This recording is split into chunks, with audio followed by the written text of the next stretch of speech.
everyone. I'm going to let the audience build a little bit and then we will get started. Welcome to the Spiritual Awakening course, free live interactive class about spiritual awakening. I'm glad you're joining us, so just stand by for a couple of minutes while we build the audience and then we'll get going. Thank you.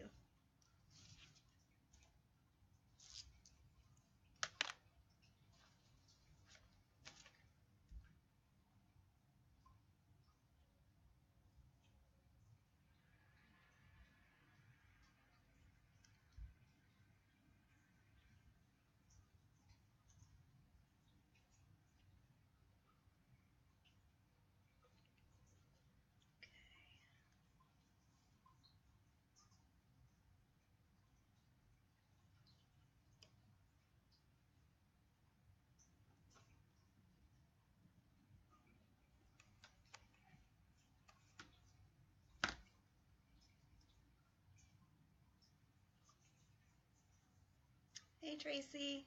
Oh good, I'm so glad you could join. Oh, I was hoping you would at least watch it afterwards if you couldn't join, because I think you'll get a lot out of this class. It's stuff that if I hadn't learned it so early in my process, I would have been lost and wondering every step of the way what was happening, what was going on. So I'm really grateful.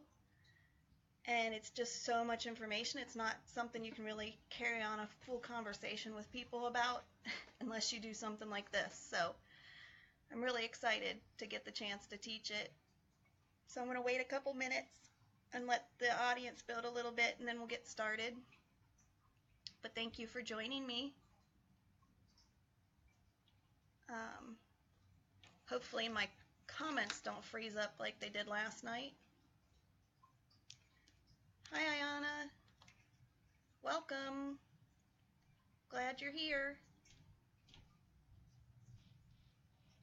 Okay, well, so far so good on laptop, but my cell phone isn't doing too well. It's already freezing up.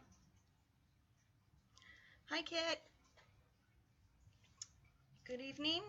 I'm going to give it just a couple of more minutes and then I'll get started.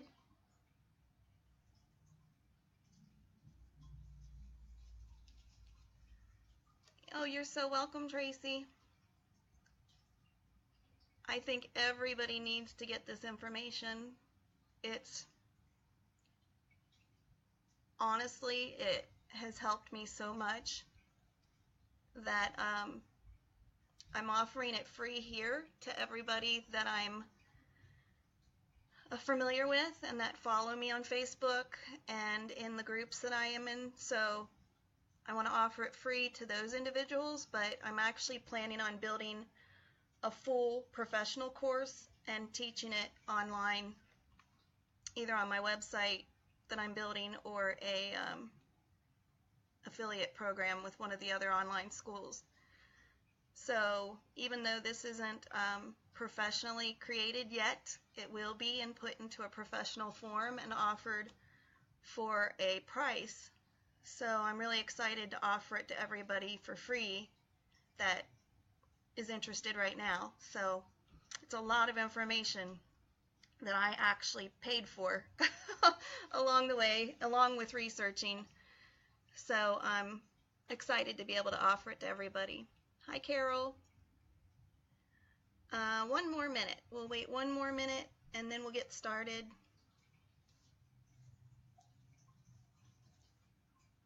Yeah, well, I'm glad you're all here, and thank you, Kit, for expressing your gratitude, because I'm really grateful that I had this information when I started my journey, and there's still a ton of things I don't have answers for that I run into every day on this journey. But at least having this much information has made it a much smoother process for me. So I'm hoping to do that for everybody. We're all at different stages in our journey, so nothing is solid and written in stone as to how it's going to go for everybody, but we all have common threads in our process that we share. So to be able to discuss those things and share what it's supposed to be like overall and what it's like for the average person, and then taking that information and tweaking it to your individual journey can be really helpful and can make things a lot less scary, a lot less intimidating. So I feel like if I can do that for people, it'll be worth it, because I know how scary this process has been for me along the way, not knowing what's normal, what's not, why this is happening, why it is. I mean, I'm watching my daughter go through it at the same time as me, so I worry about her.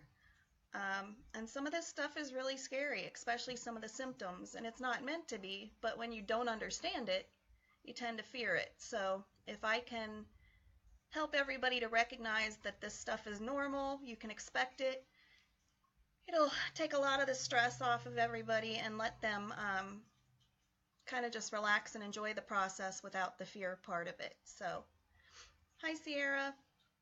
Okay, I'm going to go ahead and get started. Welcome. I think most of you know me, but this is going to go on to my upcoming YouTube page. So for those of you that do not know me, my name is Angel Fetty, and I am a psychic medium, intuitive, that can also channel angels. And the reason I wanted to offer this class today on spiritual awakening is because since I began my spiritual awakening, I was fortunate to come across a couple of really informative classes that taught me a lot of things about the process, so that I could not be as worried or caught off guard as things happened. But I also put a lot of time and research and effort into the researching everything. As new things would come up that I didn't understand, I'd take the time to sit down and research it all, find credible resources that I could trust. And there's so much misinformation out there on the internet. Everybody has an opinion, that it's good to have one place that you can come, that you can trust and know that the research was done, that it comes from a credible source, but that is also going to be honest with you and tell you what it is or isn't, and that, like I mentioned before, none of it's written in stone, because it's all subjective and we're all individuals, so we're going to experience things a little differently. But where other information came that I couldn't find the resources for, I channeled directly from my angel guides. And I don't think there's much better source out there that's credible than actual divine angels. So I'm really excited to be able to share a lot of this information with you. As I mentioned to a few people, hi Nicole, I'm so glad you're here. As I mentioned just a moment ago, for those of you that are getting to watch this, I'm really excited to offer it to you for free. And even though it hasn't been put into a professional edited format, we're just doing a Facebook Live event. This is going to be a future paid course for other people out there that are not getting it now. So I'm excited to share it with you for free. You will have to endure my being the first time I've ever taught this information, but it's still the same information as that is going to be offered in that course that I am going to be charging for. So I'm grateful that you're here. I'm grateful you're getting to watch this, and hopefully you will get everything that you need out of this class tonight. I have a ton of information to share in a short amount of time. Probably still even going to be a couple hours or more. I'm going to try and keep it around that mark. But because it's so much information all at once, I am going to ask if you could keep your comments. Right now it's fine to comment. And hello, Brittany. I'm glad you're here and excited.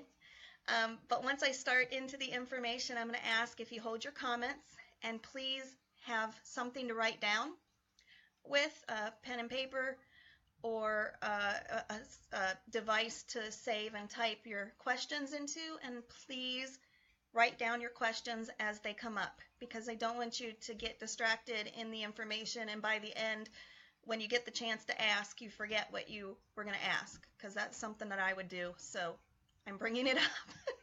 So please write down any questions that you have, as well as any thoughts that you might have about if I bring up something that triggers a memory for you or about an experience that you had that you'd like to share, you are going to have that opportunity to share, and I invite you to share it with everybody because, like I said, everybody's different, and while I'm sharing information that is general information across the board and on average for the average person that's awakening, it's important to have different viewpoints and understand how other people experienced it because there's somebody out there that may not experience it the way that I explained, and you sharing your experience, well, we obviously don't have time for everybody to share all their experiences, but if you think it's important and you'd like to share it, chances are there's somebody out there that's going to watch this that needed to see it because it's going to happen to them, and because they weren't prepared, they're not going to know. They're going to think, well, that's not what Angel said, so is this normal? Or yes, it probably is normal, and by you sharing your story, somebody else is going to be put at ease and understand that that happens to other people as well. So, with that in mind, I'm going to delve right in. I do want to give credit to a couple of my sources. As I said, for one, Divine Angels, thank you for them. But more importantly, I have collected a lot of information from some other courses that I would like to mention. One is a Spiritual Awakening course by Angelica King, and some of the things, while not directly quoting her, they did come from her, and I appreciate her information.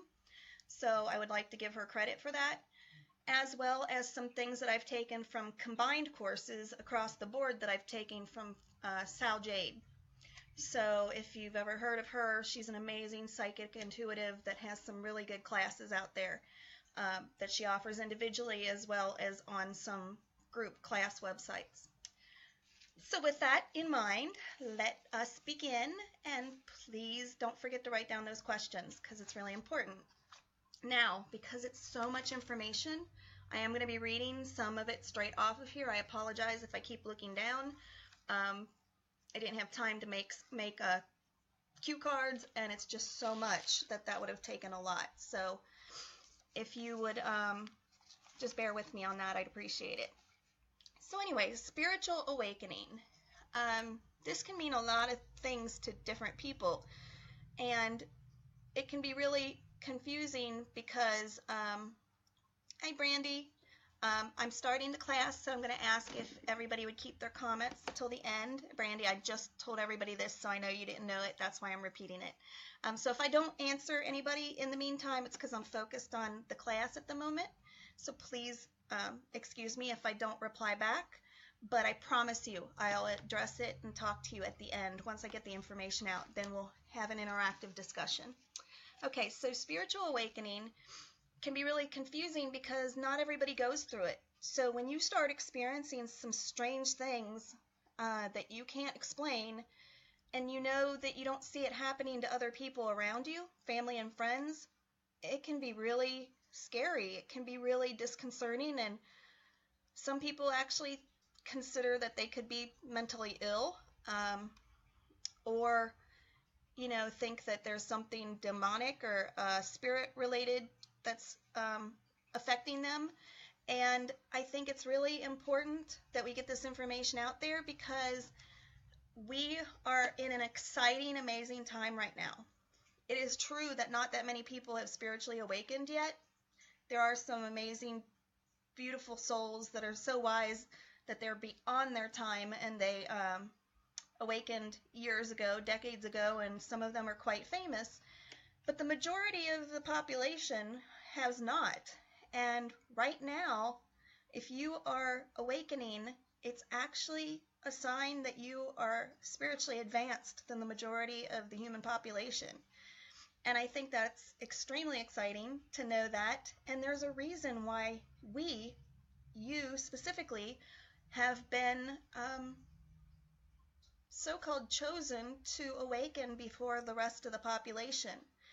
And because we are different compared to others that aren't going through this, that makes it really difficult and awkward at times. So I'm hoping this information will give you some insight on how to handle that, how to deal with daily situations that come up, and how to address what is part of the process and what's not.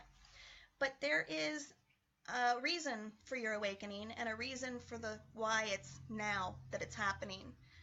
We all, we that are awakening, all have some type of a calling or a life purpose, or some people call it a mission, that they committed to, that we all committed to prior to us being born.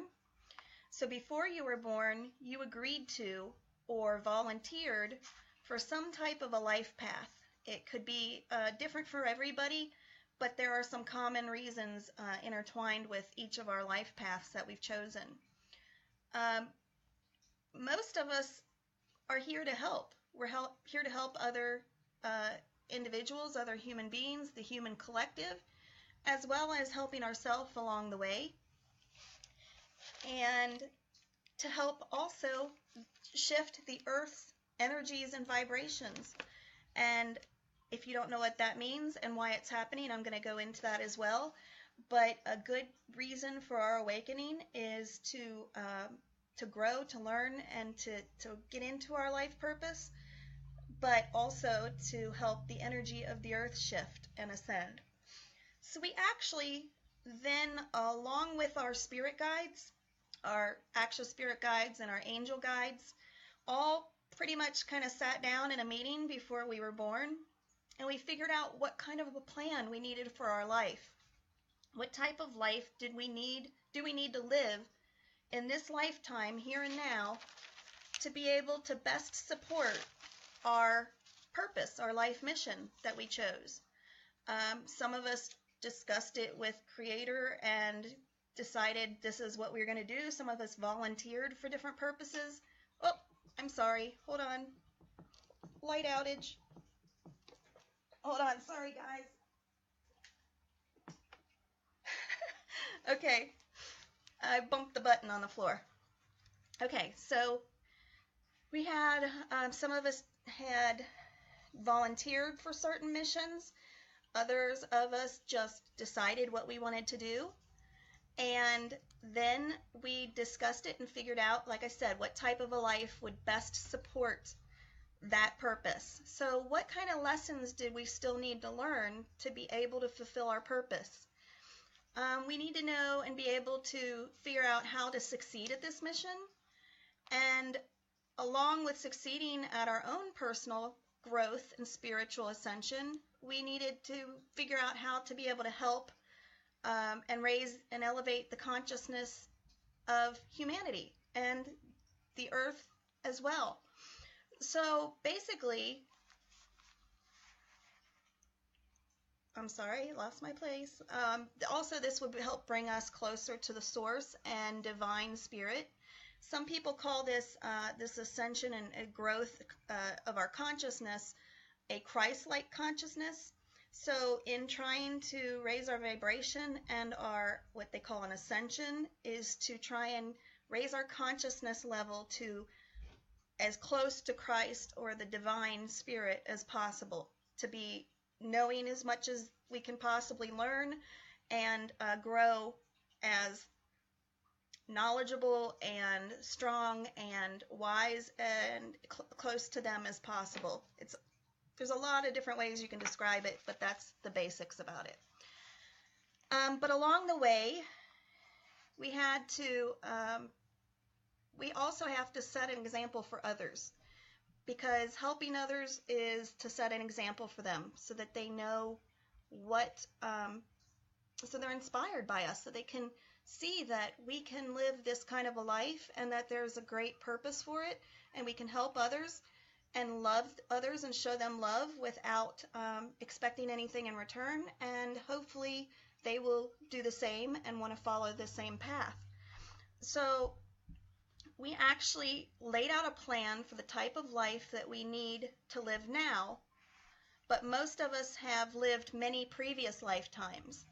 So we've learned lots of great lessons throughout those different lifetimes. You may have lived lifetimes here on Earth.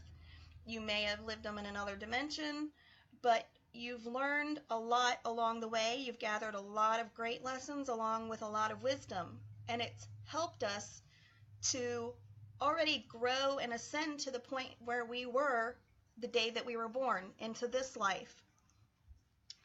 But what do we still need to know and do to continue to fulfill our whole soul purpose? So during this meeting with our guides, we discussed, here's what we've already learned and accomplished of our mission. So what I've already learned is this, this, and this, but what do I still need to learn to be able to be successful at my mission and my soul's purpose? Whether I succeed in this lifetime or the next lifetime, how much more work do I need to do? And with that, you need to figure out what kind of a life now do you need to live to be able to learn the lessons that you need to be able to succeed. So you are basically at that point sitting down and deciding what kind of people you need in your life, who you want to bring back with you into this new life. You're deciding what kind of an environment to have yourself live in, what kind of circumstances to come up against along the way, and how you're going to learn those lessons. You decide what kind of circumstances and what kind of struggles or challenges you may have to go up against in order to learn that lesson. So this can be really difficult, and I think it really is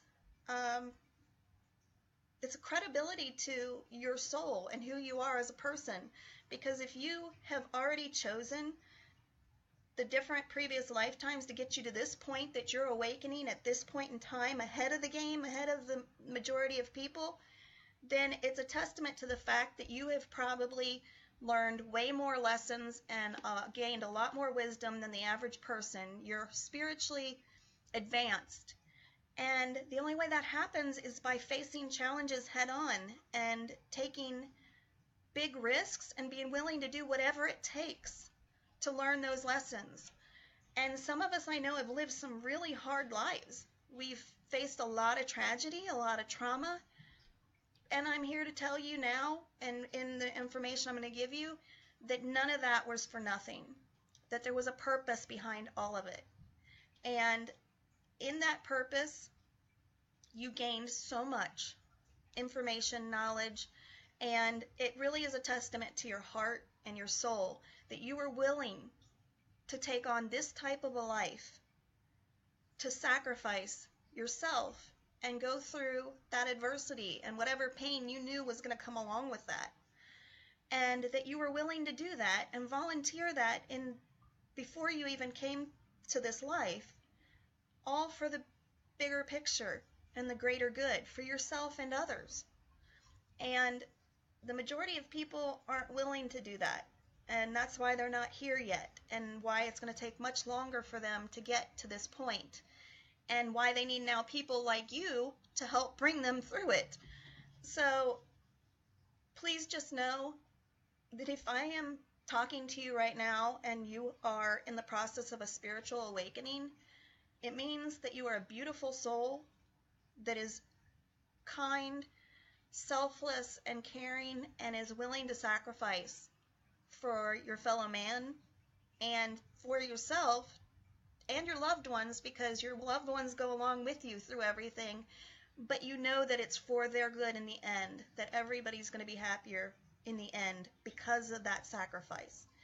So it's not easy, but there is a reason, and it can be really tough, but it's necessary for you, for your overall happiness and bigger picture. So on a side note, I'm going to mention guides throughout this class, and so that's like a whole nother class within itself. I just wanted to quickly explain that all of us have spirit guides. We all have what I call a spirit team, and that team can be anywhere from a few individuals up to a couple dozen, depending on your purpose and what all you're going to go through. But basically, when you were born and prior to being born, sometimes prior to several lifetimes, You actually sit down and choose your main spirit guide or guides. You can have a couple of them that are your main guides. And this is usually somebody that you knew in another lifetime or another dimension prior to incarnating. This is somebody you know, that you trust, that you know is wise and can give good counsel, good guidance. And you chose this person and have an agreement that that person is going to be with you from the beginning of birth to the end of your life. At the same time that you are born, Creator and the Divine choose at least one guardian angel to be with you for your entire lifetime, to help you, protect you, intervene in the case of a dangerous situation. So at the very least, you have one spirit guide, main spirit guide, and a guardian angel with you at all times. But there are more. There are other guides that are with you that serve different purposes. They have specialties, of areas of specialty where they follow you and take care of you or help you with certain situations. And then there are guides, some that stay with you, and then there's others that come in and out of your life throughout your lifetime to serve just a certain message. And then once they teach you that message, they move on, or to help you through a particularly difficult time or important life decision. So I'm going to teach more about that in a separate class down the line, but I at least wanted to fill you in on that a little bit. So when you hear me talk about your guides, your spirit team, when I say spirit guides in general, that covers human spirits that died and passed over. That's what a regular spirit guide is. It's somebody that did live a lifetime, usually as a human. It can be another type of being, but for the most part, they know what it was like to live a human life or earthly life. So they can guide you with the knowledge and compassion of knowing what a human goes through. Where your angel is also a spirit guide, but they're angelic and they've never lived life as a human or on this earth. They are a heavenly being, a body of energy, basically, that has divine wisdom and is assigned to help you through everything. So when I say spirit guide, I could be talking about the individual guide, or I could be talking about your overall spirit guides, and that is like an umbrella to cover all of them. So just to give you that, to fill you in what I mean on that, but I won't go into any more depth about that unless you have a specific question at the end. So here we are. We decide that we want to help humanity, and we volunteer for some kind of a mission that's going to help humanity. That all sounds great, but there's one little problem. So through this process, I'm sorry, I'm jumping ahead. I will come back to that in just a second. But give me just a second because I got out of that. No, okay, I'll go ahead and cover that now. Sorry, like I said, it's the first time I'm doing this class, so bear with me.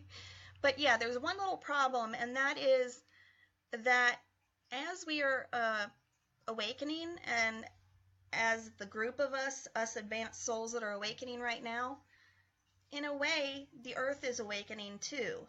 And as we awaken, we raise our energy level.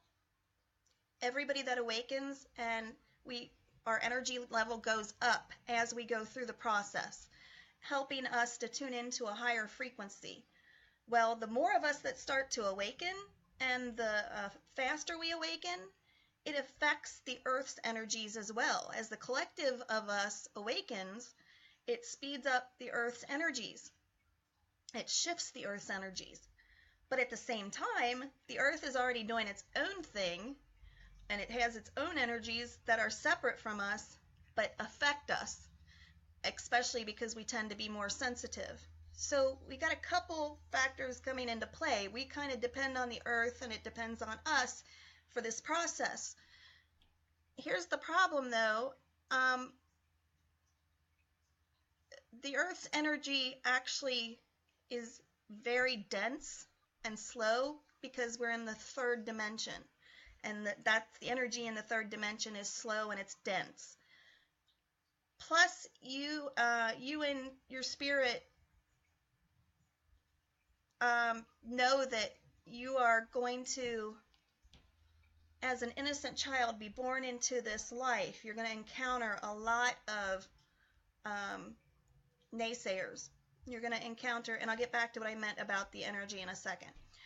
You are going to encounter a lot of naysayers. You're going to feel like you need to conform to everybody else's beliefs because let's say you come born into this life and you know all the things that I just told you about, your plan that you sat down and talked to the guides about, you know all about awakening. And then you're born and you start sharing that with people that haven't volunteered that haven't awakened yet, that don't know anything about that yet. They're going to shut you down and tell you that you're crazy. And they're going to question you. They're going to wonder what's going on, why you talk about this kind of thing, and you're going to be considered not normal. So you're going to feel like you need to conform, and you're going to tend to believe the people that tell you it's not true and it's not real. You're going to talk about seeing angels and God, and they're going to think you're crazy.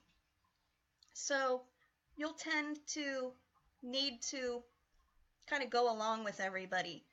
And because of this, when you're born into this thicker, dense energy, slower energy, and you're coming from another dimension before you're born, you remember everything, you know all this before you're born, but then once you're born into this third dimension and this dense, slower energy happens and hits you, along with then being born and being told things aren't real, basically you create like a form of amnesia. And once you're born, you're not born with full recollection of all this stuff that you knew before you were born.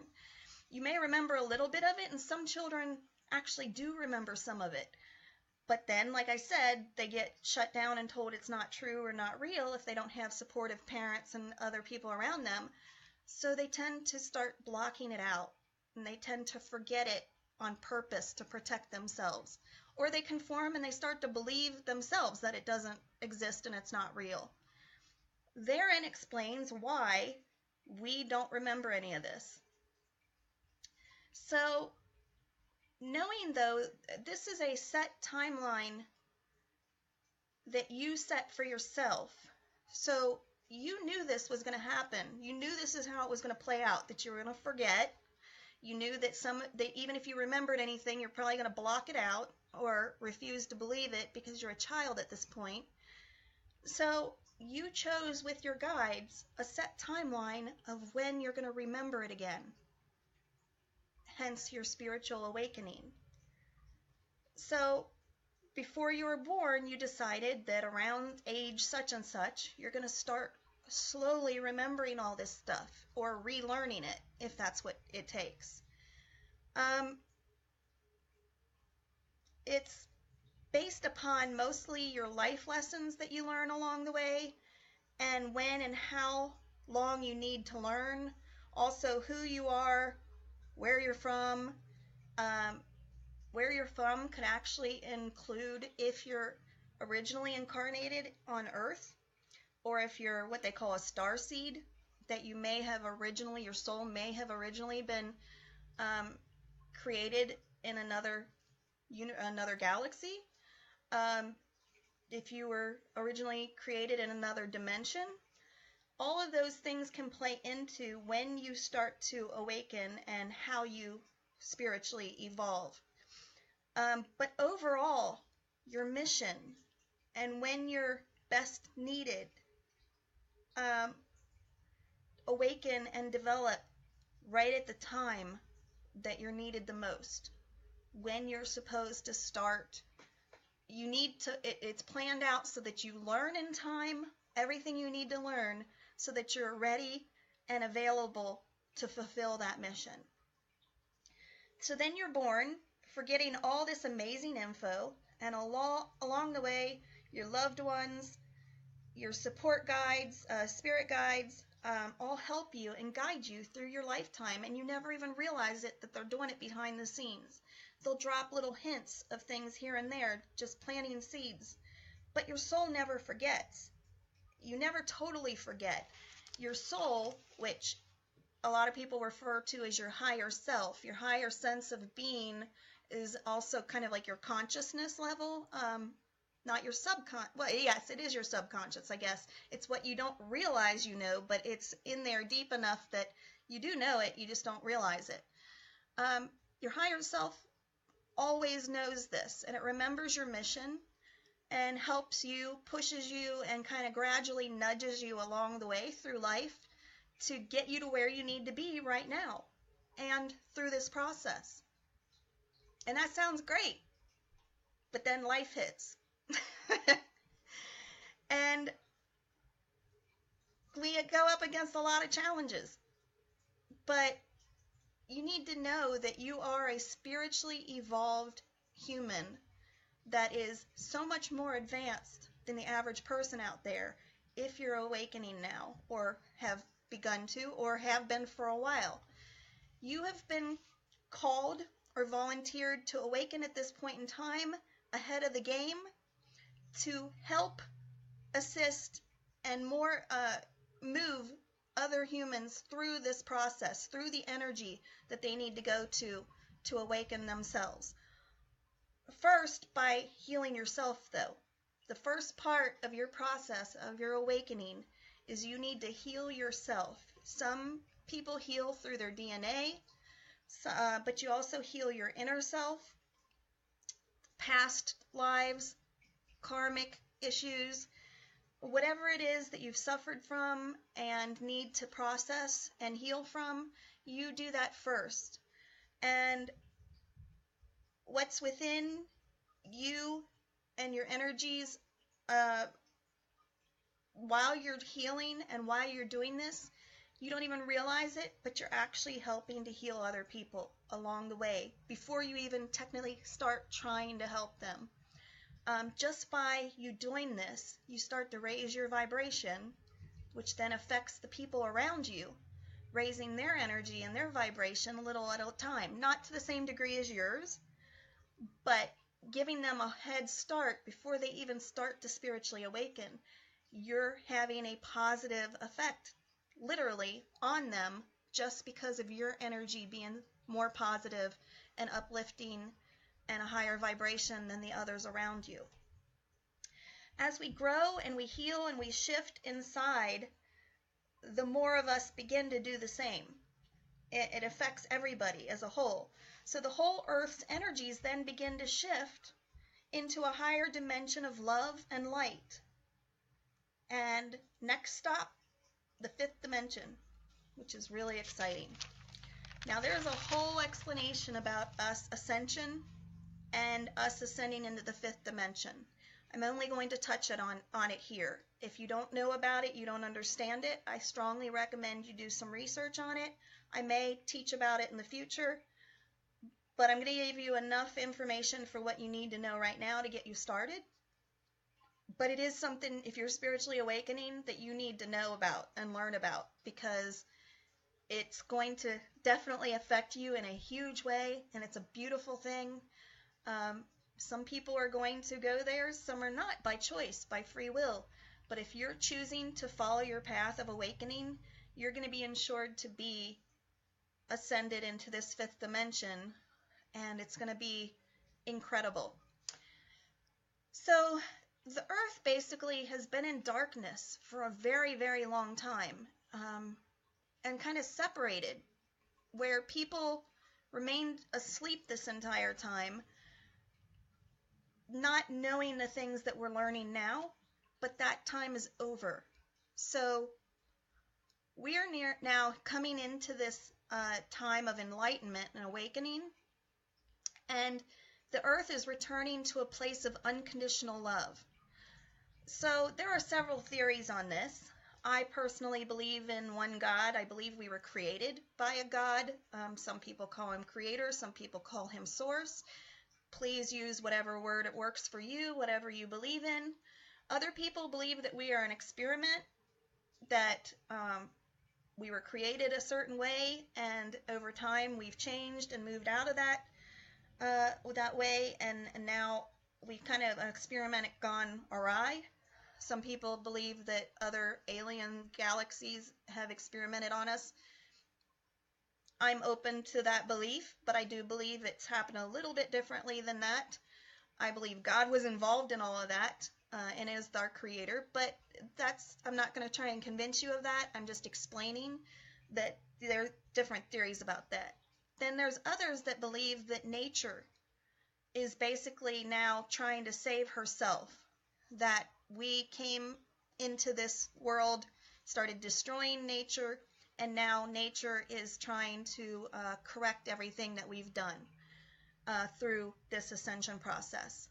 Whatever you choose to believe in your theory, it doesn't really matter, because through your process of awakening, you will come to your own truth, and you will find out exactly what the truth is and what it is to you.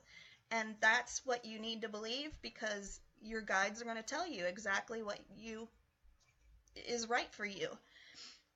But the earth and humanity can no longer endure the darkness and the time of the unawakening anymore.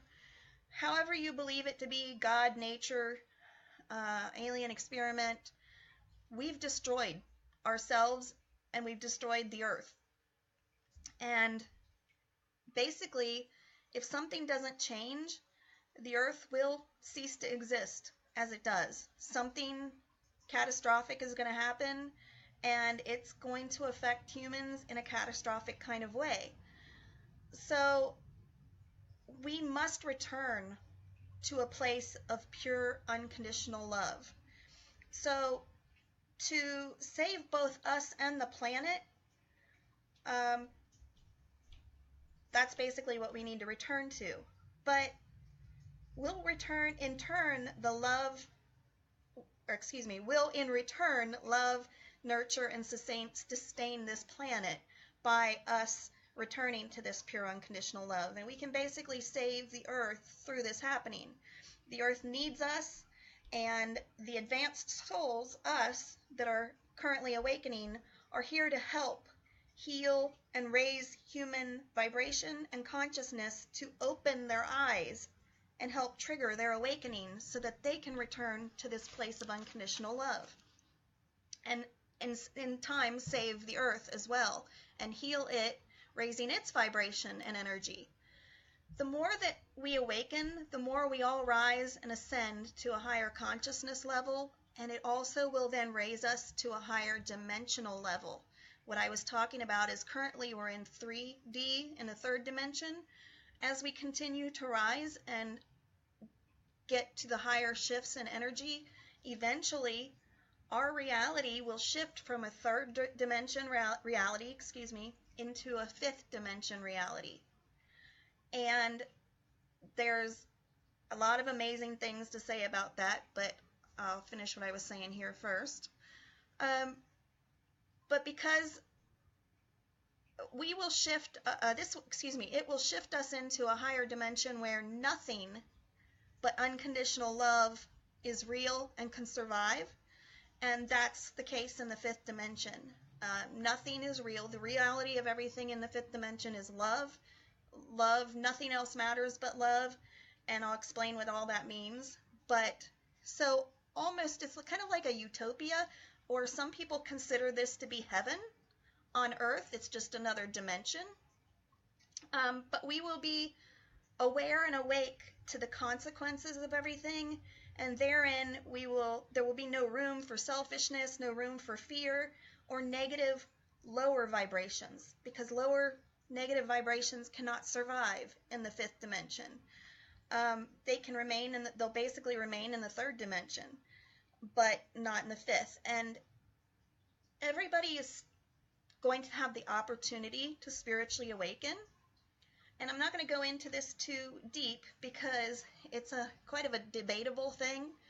But basically, from what I've learned through channeling angels, as well as speaking to other channels that get very reliable information, basically we're still given free will.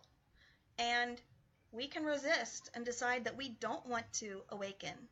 I personally don't know why anybody would choose that, but it's their choice. And if people, when we try to help them, it's not our job to make them awaken. It's just our job to help them if they choose to. So as you hear me talk about this, I want you to understand that I never want you to feel the pressure that you need to save the world, that you need to awaken everybody, because that's not your job. And you go and try and do that, you're going to get a lot of pushback anyway, and people are going to think you're crazy, and they're not ready for it. when people are ready and it's their time to awaken, that's when they're going to awaken, if they're ready. But some people are going to choose not to, and they're going to resist it at every turn.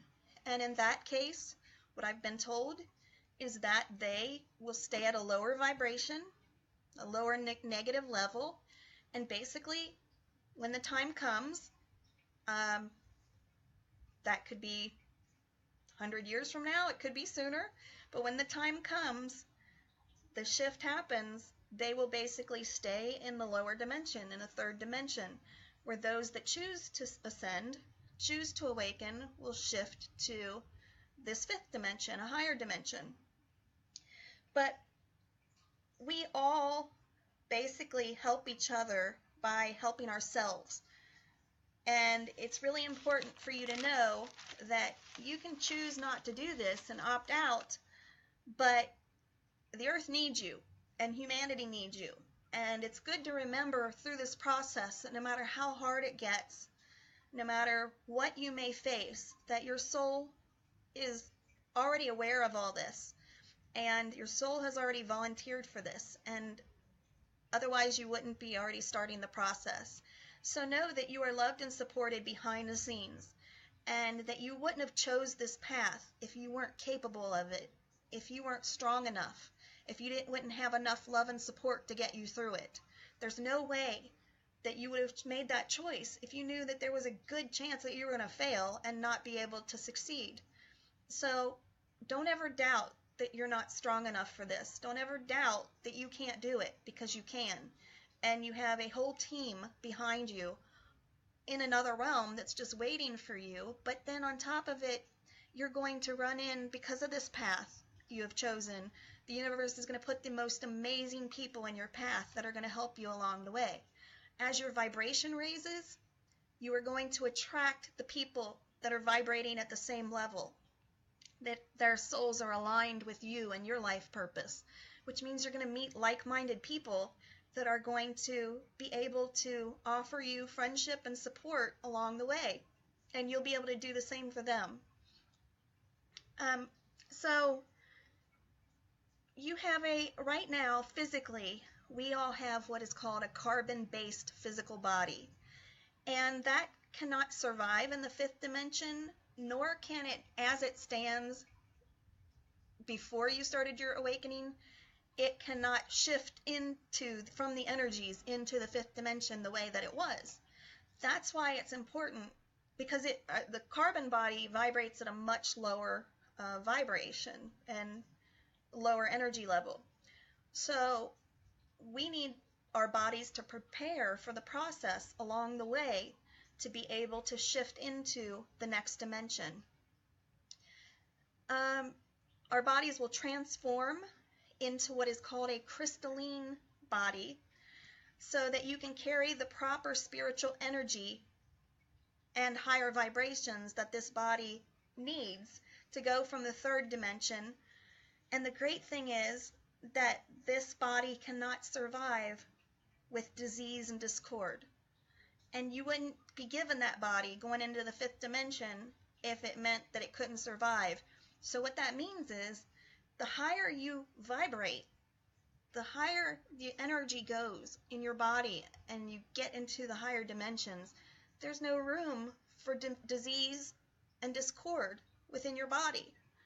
So we're going to be given this new physical body that's a crystalline body that will actually prevent us from experiencing a lot of the physical maladies that we experience in this lower vibrational body. So, let's see. Just like Earth gets back to unconditional love, your body is going to be transformed into a universal being of love. So, if you look at the God theory, you were born initially as an unconditional love being. You were innocent. You had some people believe in sin, some don't, but if that's the case, you were born free of sin. You didn't know horrible things like bigotry, racism, violence, until you grew and learned those behaviors and experienced them yourself, which means we were of unconditional love. Now, through time and over the generations and decades, we, based on our free choice, our selfishness, our ego, have gotten away from that unconditional love, and we've made choices that have taken us further and further away from our original body than basically I think anybody could ever imagine. But the wonderful thing is that now creation, nature, God, whatever you believe in, other extraterrestrials, whoever is making this happen in your mind, basically is helping us get back to that original unconditional love so that we can help bring the earth back to it. And this new body is going to be that form that carries, just like our baby infant body, nothing but unconditional love. But we don't have to go through the process of dying and being reborn again for that to happen. So we get to experience this new unconditional love where we're at the time that this happens, which is really cool and exciting, I think. But basically, this energy is pure unconditional love energy that will begin to release anything that's not pure love. So that means all old emotions, old reactions that we would have to things, old belief systems, blockages, and things that prevent us from being unconditional love, anything that cannot vibrate at a higher level of energy, a higher vibration, has to go. It has to be released, and it has to not be a part of our body anymore. So as you go through your awakening, you purge those old layers. It's almost like layer upon layer upon layer of things that you experienced throughout your life that caused these lower vibrational wounds, blockages, and emotions, behaviors that are trapped in your body. And now through your awakening, you slowly release those and purge all those things from your body, and you will begin to see things through a new set of eyes, hence the awakening. And your new body will also hear different things, hear things differently. You'll have different perception of things than you ever did before. Things will look different to you, you'll react differently, and you'll begin to see the flaws in your old way of being and seeing things. You'll see that anything that's not of pure love, that's not unconditional love, is not real, and it's a lie, and that it's all an illusion, and you want to get away from it. So through this process, you have to figure it all out, as you go, as you merge from 3D to 5D. And 3D being so dense and low vibrational it fosters all the negativity. And now in the fifth dimension, that can't survive. So 3D things, this is how it's different from 3D to 5D. 3D things take time to manifest. So in 3D now, as we know it, if you want to manifest something, it takes time before it manifests. It takes time to work before it comes to fruition. And you have to align yourself and your physical energy with the purpose of what it is that you want, or the energy of what it is that you want. And this takes time before that happens. So you could be waiting a long time to get what you want. But in 5D, in the 5 dimension, things are much faster and at a higher energy level. So basically, ask and you receive. There is no time or space, the way we perceive it in the 5th dimension, that you need to cross to make things happen. So since everything is of love, you get whatever you want as long as it's aligned with love. So if you ask for something, you basically get it almost immediately, as long as it aligns with love and isn't of something that is not for your highest good. So, what is the overall purpose of spiritual awakening? Well, to put it in its simplest form, simplest terms, it's to learn and get back to unconditional love.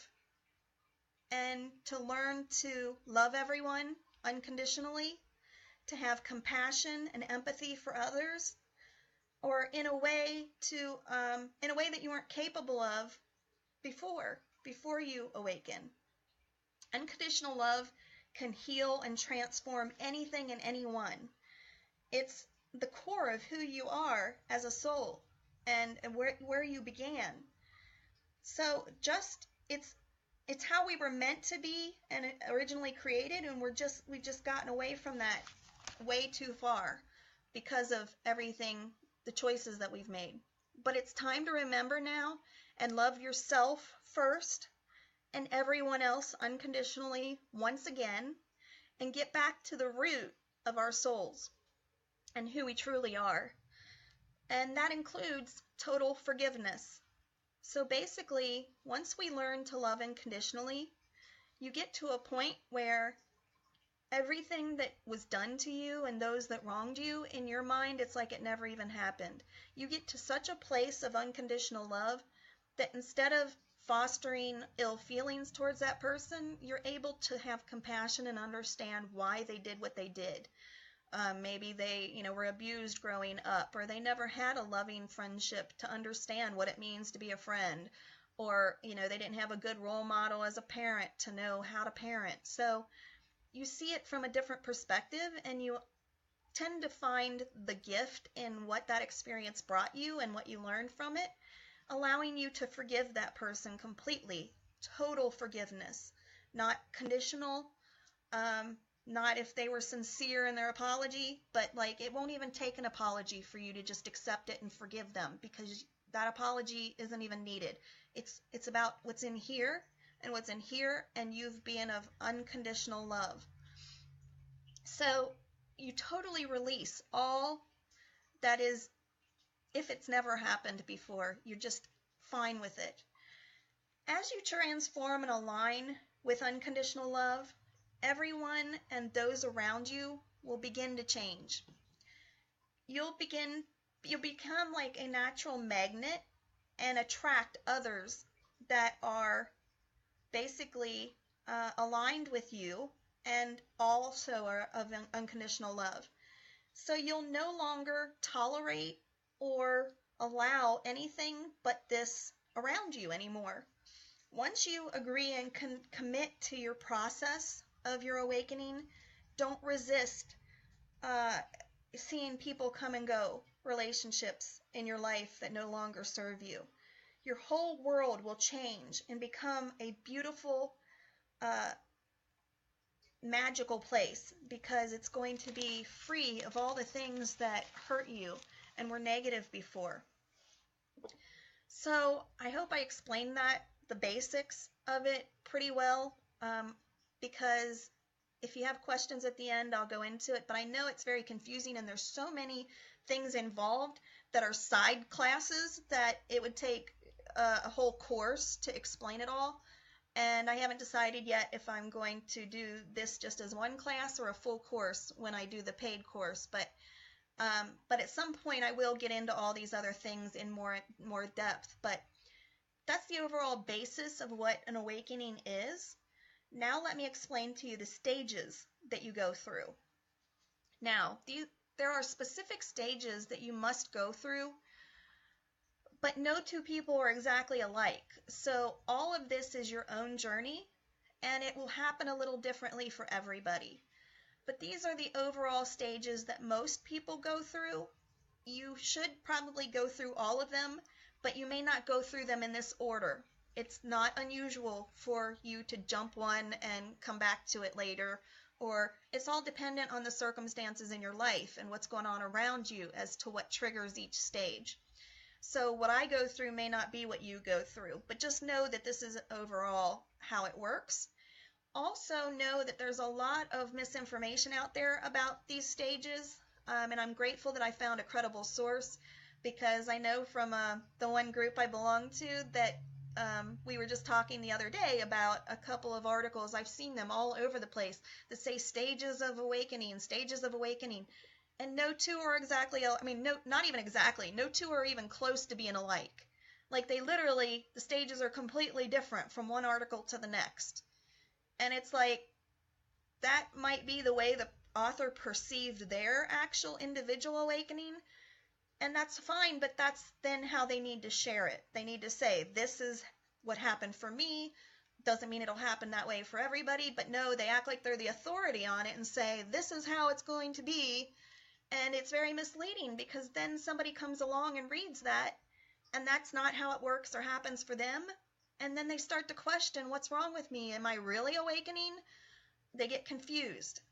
And I researched this information and found that this is very good information, and it also rang true in my own personal experience. Just remember that it can happen out of order, and it's not going to happen exactly like this. So keeping that in mind, these are the stages you will probably go through in some form of order or another. Okay? So what's really important, first of all, is try to not resist these stages as they happen. Okay? It's easier, it will all flow easier if you just let it happen. Even through the things that appear bad or painful, I know it's hard, but if you resist it, it will make it take longer. And you might even have to go through that event a second time to learn your lesson. So the less you resist these stages and what happens, no matter how difficult they are, the faster the energy will flow and get through you, and you'll get to move on to a better stage. So if I could pass on any tip about this process, that would probably be the most important one, to try your best not to resist. Try to take the lessons as they come, learn them so that you can move on and get past it and get to your end reward much faster. And I assure you, it will be worth it, because the end result sounds like the most amazing thing you could possibly imagine. And just remember that through these stages, through the events that happen and have already happened in your life, no matter how dark it may seem, there's always a purpose for it and a silver lining at the end of it. There's something that you learned or gained through it that will work towards your higher purpose and your overall mission. So you may have sacrificed some pain, trauma, things that others, some of us can't even fathom, but you made it through. You're still here, and you are a warrior and a testament to humanity, and you sacrificed that for the greater good. And that's the silver lining within itself, but there's even more to be gained by the wisdom and the knowledge that you gained from it. So the first thing that you tend to notice when you begin to awaken is your senses are heightened. Not only your senses that you think of naturally, your sight, your smell, your taste, your ears, and your eyes, your vision, but you tend to start experiencing other senses as well. Like sixth senses and seventh senses that you never experienced before, and some of us never believed in before or thought they were possible. But they are very much possible, and they begin to happen as your energy and your vibration raise. So you start experiencing these heightened senses. And for me personally, this is just my own experience, but I know a lot of you experience this as well, so it's good to share. Once I was really in the throes of awakening, but I didn't know it yet. It hadn't been revealed to me enough for me to know what was happening yet. Evidently, I'd already been awakening for a long time, for a couple years. I was going through the dark night of the soul period that I'm explaining to you in a minute, but I didn't realize I was awakening, that that's what was happening, until about a year ago or so, maybe a little longer, wherein I started seeing a lot of angel messages. And I didn't know what that meant either, but to me they were just a bunch of coincidences. But through time and talking to others and some research, I found out that they weren't coincidences at all. And those of us that know the word know now that they are spiritual synchronicities, that they are signs from the divine to let us know that something big is happening, to call us to our awakening.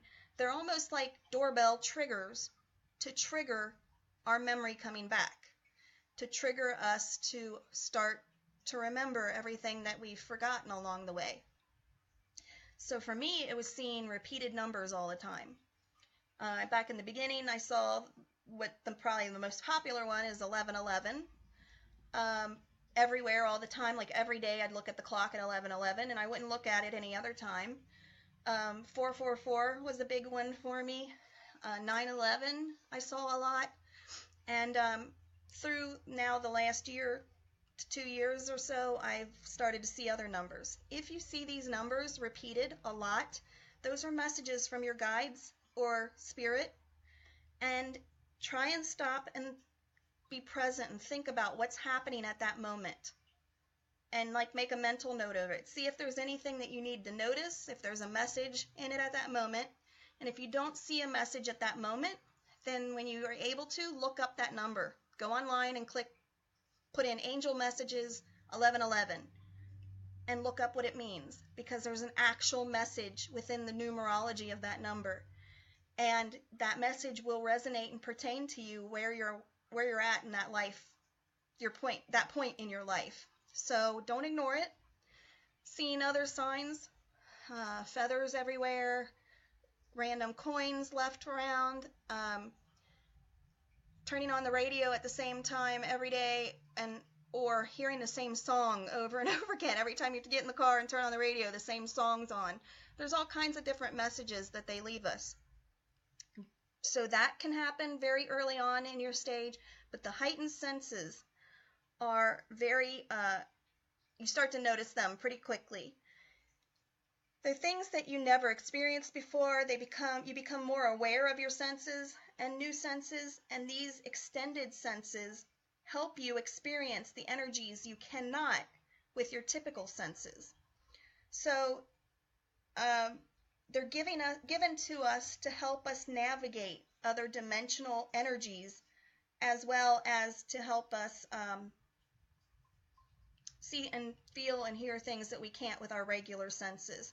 Our regular physical eyes, we can't see a lot of things. So what happens is our third eye begins to open and awaken, so we can see things in our mind instead of out of our eyes. So, but that's why we're given these things. There's a couple different reasons, but one of the main ones is so that we can see and navigate through and experience these other dimensional energies. So energy from spirit, the spirit realm, the angel dimensions, whatever that dimension is, there's a number of it for it, but basically, so we can experience these energies. So therein, a lot of times we start to experience spirit and angels as our senses awaken. We start to see and hear them. We start to feel them. But we are really, our body is preparing to start experiencing the fifth dimension energies. So you and others heal and release old layers like I talked about before. And these abilities also start to help you figure out and learn intuitively how to release those old layers and make room for the new stuff, the good stuff, the new energy that needs to come in. There are a bunch of different senses that you can develop at this point. And I'm going to go through them, and some of you have quite a few of them. Some of you only have a couple, but there's a reason for it, because whatever you were given is meant to serve your end life purpose and whatever your plan is. They're also, like I said, serve to help you navigate the energies, but everybody receives them in a different way. They work in a different way for everybody. So just know that no one of these gifts or abilities is any more important or any better than any other. You may wish that you had a different one, And you may be able to develop that. You may be able to learn it, even though it doesn't just come natural to you. Doesn't mean it's against the odds that you'll learn it. But just know that you are special and amazing with whatever your ability is, because you have the ability to make change in a significant way. You have the ability to change the world one person at a time as you help them, and really leave a mark on this world.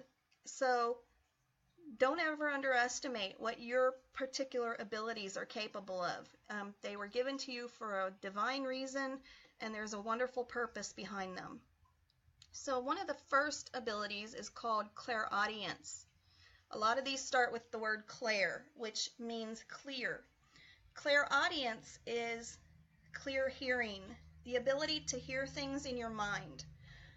Sometimes you can hear it with your actual ears, but most of the time clairaudience involves hearing voices and spirit and words from angels and the divine in your head. So a lot of the times it sounds just like your own voice, but there's just a tiny difference. It takes time and practice to start recognizing the difference between your thinking versus them talking to you.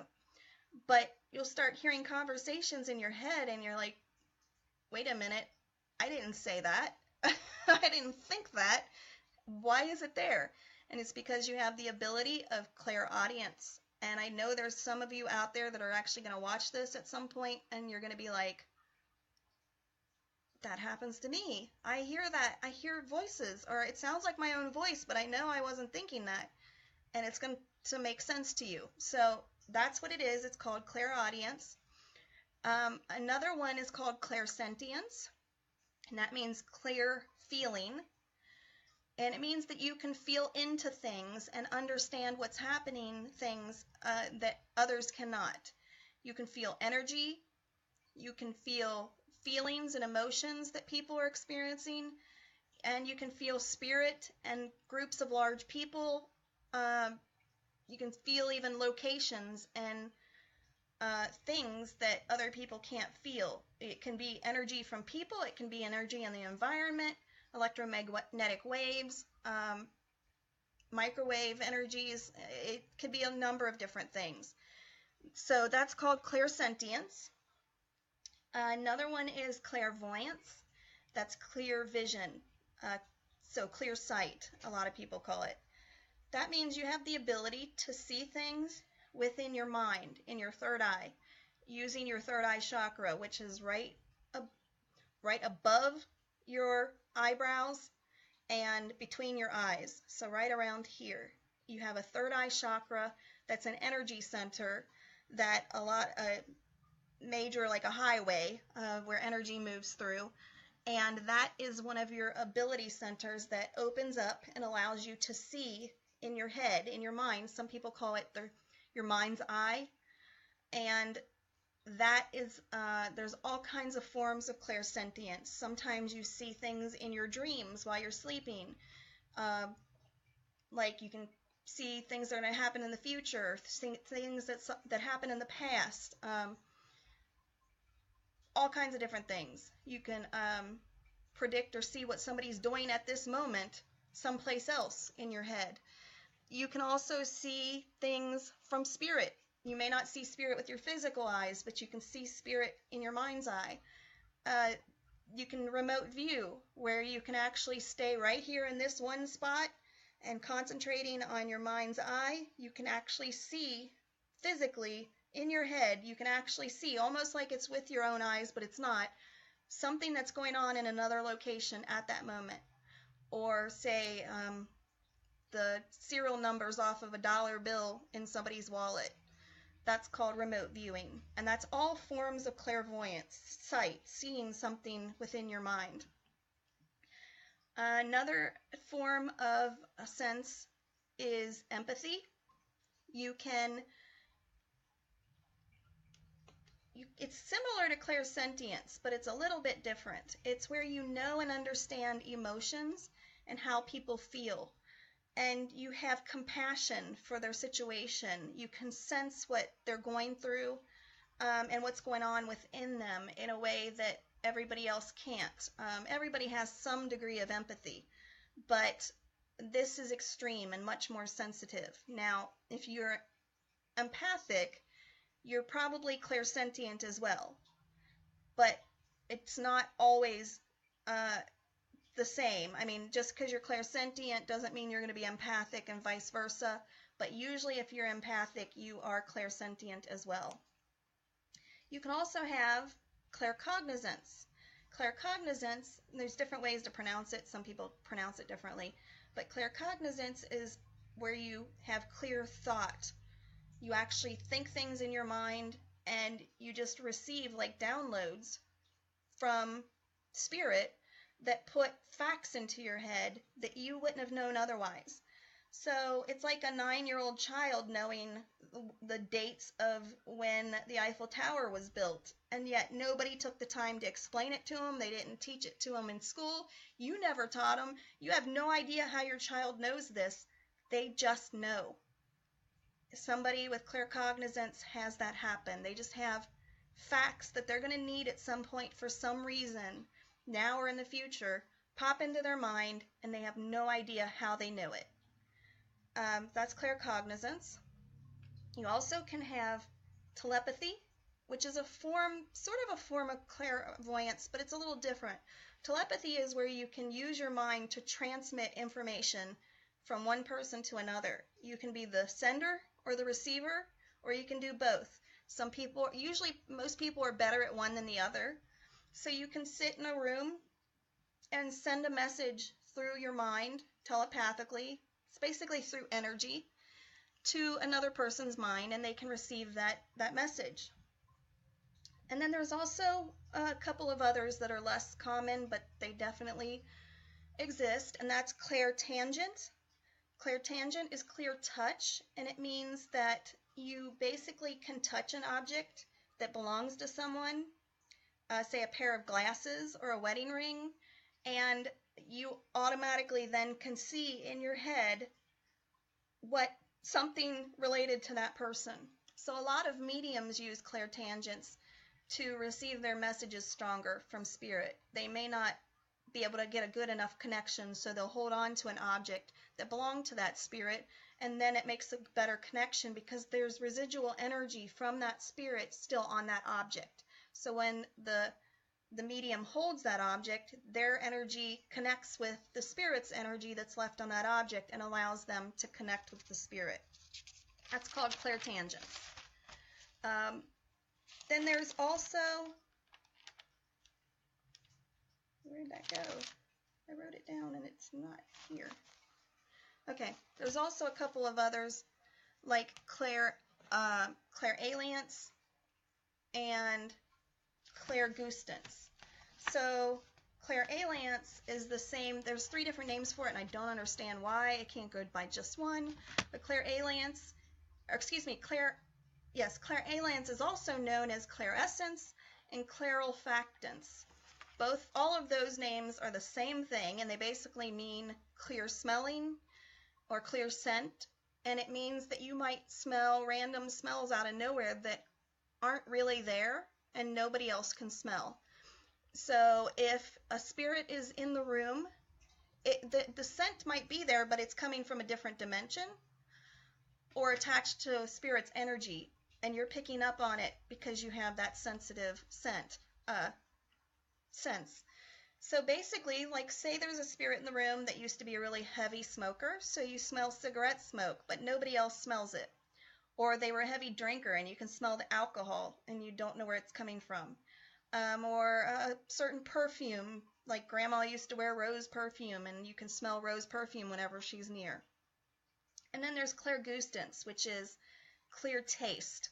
So you may get a random taste in your mouth and not know why, and it means that usually there is some spirit or divine being trying to send you a message, or you may just be sensing that they're there. So if Granny cooked a lot of chocolate chip cookies, you might all of a sudden get a taste of chocolate chip cookies in your mouth. But some people at this are so sensitive that they can actually taste something physically, like a strawberry, and tell you exactly what part of the country that strawberry was grown in, or what orchard that orange came from. They can drink a certain bottle of wine and without looking at the label tell you exactly what it is without having studied that before. There's a lot of amazing things that you can do with these senses, and everybody's a little different in how they come through and work. So those are the main senses. There are more than that, but those are the main senses and abilities that you can receive when you're going through your awakening. And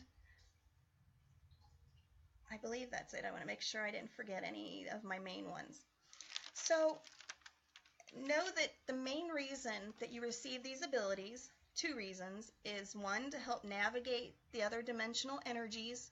So as we're shifting into the fifth dimension, you'll be able to use these senses to do that, navigate that, but also to navigate the energies of spirit that are and beings that are from other dimensions if they're in your presence. But also, you're given these abilities to be able to use them for your purpose, whatever your plan is, your higher purpose. So you can use them to serve humans and help people heal, help them to connect with spirit, help them to know things that they wouldn't have otherwise been able to know. Sorry, my doggy's barking up there. But anyway, there's also a stage that is called the Kundalini stage, or the Kundalini awakening. And there's a lot of different ways that you can receive the Kundalini energy, but basically it's a super powerful surge of spiritual energy. And it's already stored within your body, and you have a certain place in your body that acts as a vessel for this particular type of energy, and that is your root chakra. And it's an energy center right at the base of your spine, at the very bottom of your spine. It's considered your base chakra, your main first chakra. And that energy center holds and conducts what is called a very strong spiritual energy called Kundalini energy. And as you go through the Kundalini awakening, you receive like this rapid awakening and growth of this energy. Some people say it's like a snake. As it releases, it starts going up your spine, and it kind of curls going up your spine. Sometimes it's really intense and fast, and you start feeling this really strong energy that you can't explain. And then for other people, it's really gradual. And I've been experiencing it in a really gradual way, so much that I didn't even think it was Kundalini. I thought, I hadn't experienced that amazing, crazy surge that people talked about. But when I started hearing about the symptoms and how it unfolds, I started thinking, I have gone through that. So just understand that if you hear people talking about this huge release of energy and you almost feel sick from it and crazy and dizzy and blah, blah, blah, and it's almost overwhelming and too much, but it's all worth it and all this stuff, and then you think, no, that never happened to me. Look at the overall picture of what it means. It may just mean that your body may not be, for whatever reason, able to tolerate that kind of a release, and your guides may be making it so that you get it more gradually. For me, I've been chronically ill for a number of years. My body's a little more fragile than the average person, so they may have known that I couldn't physically handle that immense, overwhelming energy all at once. So basically, though, as it is released, it kind of propels your awakening and speeds up the awakening and the growth. After it starts being released into your body, it begins moving through you and through your chakras, and it'll be continual and continuous from that point on. It's going to continue to move through and cleanse your chakras and balance them infinitely, forever. It will help continuously remove blockages and keep the energy moving through, and anything that's holding you back from your unconditional love. It'll help process that and move it out. Now, it doesn't mean there aren't other things that are going to have to help along with that process. It doesn't remove everything all by itself, but it helps quite a bit.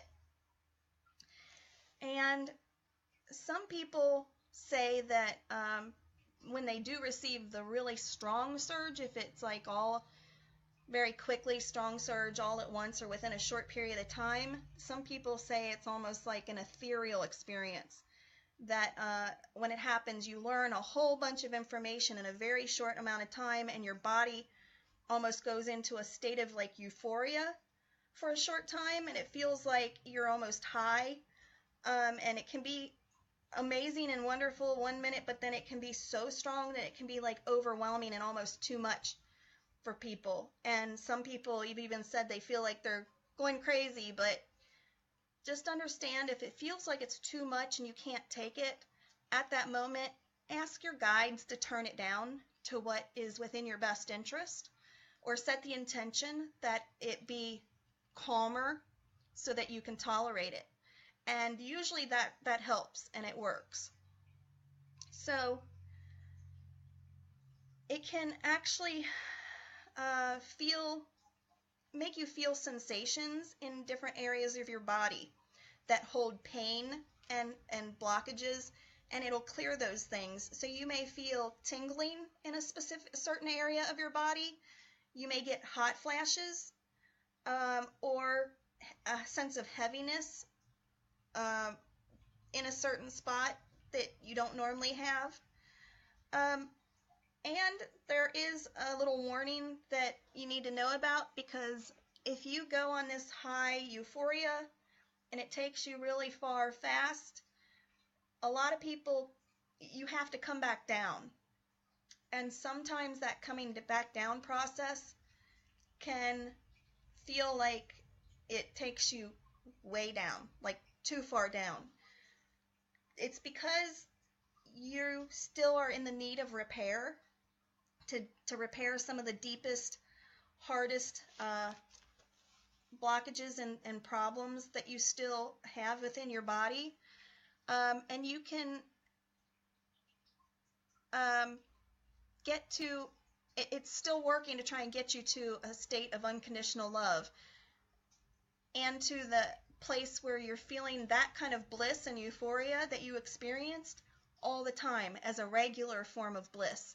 So if you drop down that far and come back too far down where you feel really kind of blah and depressed and out of it for a little bit, know that it's just for a short amount of time, and it's just cleansing out that extra stuff, getting you to the point where you will balance out and start feeling great all the time. It can be hard, but it's very worth it. And eventually it stabilizes out as you grow. So don't worry about feeling like you're going to be set in this state of depression for years, because that's not the case. So the next stage of awakening, and most people consider this the most difficult, challenging stage, is what I mentioned before, called the dark night of the soul. Now for me, this was actually my first stage. Some people experience it 3 or 4 stages in, but for me and my daughter, we both experienced this first, and we had no idea this was part of an awakening. It was the most challenging time of our life. We didn't understand why we were going through chronic illness, challenge after challenge after challenge, and we thought we started to get depressed and anxious and have some symptoms, and we just thought it was all part of life. I can say I am very excited now. I didn't like it then, but I can say now I'm grateful that I went through that first, because by the time I realized that I was awakening, I had the worst stage out of the way already. Now everything is up from there. So as much as that was awful to go through, I'm glad I experienced that way, because now I keep hearing it's just going to get better and better, and it has been since everything started. But basically, the dark night of the soul can last like anywhere from 2 to 5 years. For some people, it lasts a lot longer. Some people, it's a little shorter. But it's after, I'm sorry, I can't read my handwriting. It can be 2 to 5 years after the beginning, the initial experience of your spiritual energy being released. but some don't even realize or recognize that feeling of any of the energy or your heightened experiences. So you don't even realize that you've gone through some of that. You just start experiencing this. And that's okay because, like I said, everybody's different. You may experience the other stages first and then go through this. And if that's the case, then at least you'll know what you're in for. You'll know what to, what's going on, and it won't be as scary because you'll know that there's a reason, a purpose for it, that it's temporary, and once you get past it, it's all good from there. But the reason for it is to loosen the grip on your ego. The main purpose. There's several other, but that's the main purpose of the dark night of the soul, is to clear your ego out of the way and to loosen the grip that it has on you that tempts you to do things that are ego driven. And you basically release your things of selfishness, for lack of a better word, things that are pride driven, or more of the negative that you still need to release. What is wonderful about this, even though it takes time, is you'll notice by the end of it that your personality nearly completely changes. It begins to shed and change to be more spiritual and align with your purpose. And through this stage, you grow more spiritual along the way because of the things that you're going through. It can be the scariest time of your spiritual awakening, but it doesn't have to be if you know and understand this. But just to give you a heads up, at times you can feel alone. You can feel like you are beginning to separate because you're beginning to separate from negativity, including negative people. You no longer feel that you're aligned with other people because you're vibrating now at a higher energy level than they are and a higher frequency. So even though those people are still around, you're not connecting with them the way that you did before, so you really can start to feel alone. So much so that you can even kind of feel like God or the divine forgot about you. You can at times feel like they're just letting these things happen to you and they're not there for you anymore. But that couldn't be further from the truth. They're allowing these things to happen because you chose for these things to happen, because it was your choice, your soul's choice, to go through this process because you knew it was going to be the best thing for you in the end, in the bigger picture, and that you're going to learn and grow from these things, and they're going to help you achieve your higher purpose. So it can actually be very painful for your guides and creator source to watch you go through these things. They don't want to watch you hurt or experience challenges, but they know that that's in your best interest and that it's going to, in the end, in the long run, make you the happiest you could potentially ever be. And they know that you chose it because that's what you're willing to do to reach the big win at the end, and to also help your fellow man reach that. So you may feel that you're alone. You also may begin to notice the drama and the negativity around you more. It'll kind of irritate you more than it used to because you're more aware of it now and you're not part of it anymore. Whether you may have been in the first place or not, if you were, you're not going to be anymore, and it's going to kind of rub you the wrong way now, more so than it did before. Just like gossip, you may have sat in on the gossip, you may have been part of it, you may not have been part of it, but you might not have spoke up or said anything, or you might not have gotten up and walked away. Well, now you're going to realize that that's not, that's only self-serving, that's not a good serving thing, and that it can create pain and negativity. Now you may speak up and ask people to not gossip around you, or you may just excuse yourself and leave, but it's going to bother you, and it's not going to feel good to be around those kind of people anymore. So you're going to start noticing those things a lot more. You may see that certain relationships become strained and may even fall away or become more distant, I guess, because this is, may bother you at first, but in the end, you'll realize that this is okay. Don't try to hang on to those relationships that no longer serve you. Try and look at if it's strained or there's a problem or it's falling away. Try and figure out why, what the purpose is. And if you can see that they're in the end, it's what's best for you, release it. Don't hang on to it, because letting it go, that relationship will now make room for the better, more helpful relationships with new people that you better align with, that you have a similar purpose and that are of unconditional love and on the same track as you. Trying to hang on to that negative relationship that's not best for you will keep you in the cycle of violence and drama and stress and things that no longer serve you, and you can only learn so much from a relationship. Once it's no longer serving, then you're just going through it for nothing. If you don't release it and let it go, you're just going to keep suffering for no reason. You already learned from it. Now you're just putting yourself through pain and negativity that isn't necessary anymore. So when you feel that, if you can tell that that wasn't a healthy relationship, or you're just not in the same place anymore with those people, let it go and let it go where it needs to.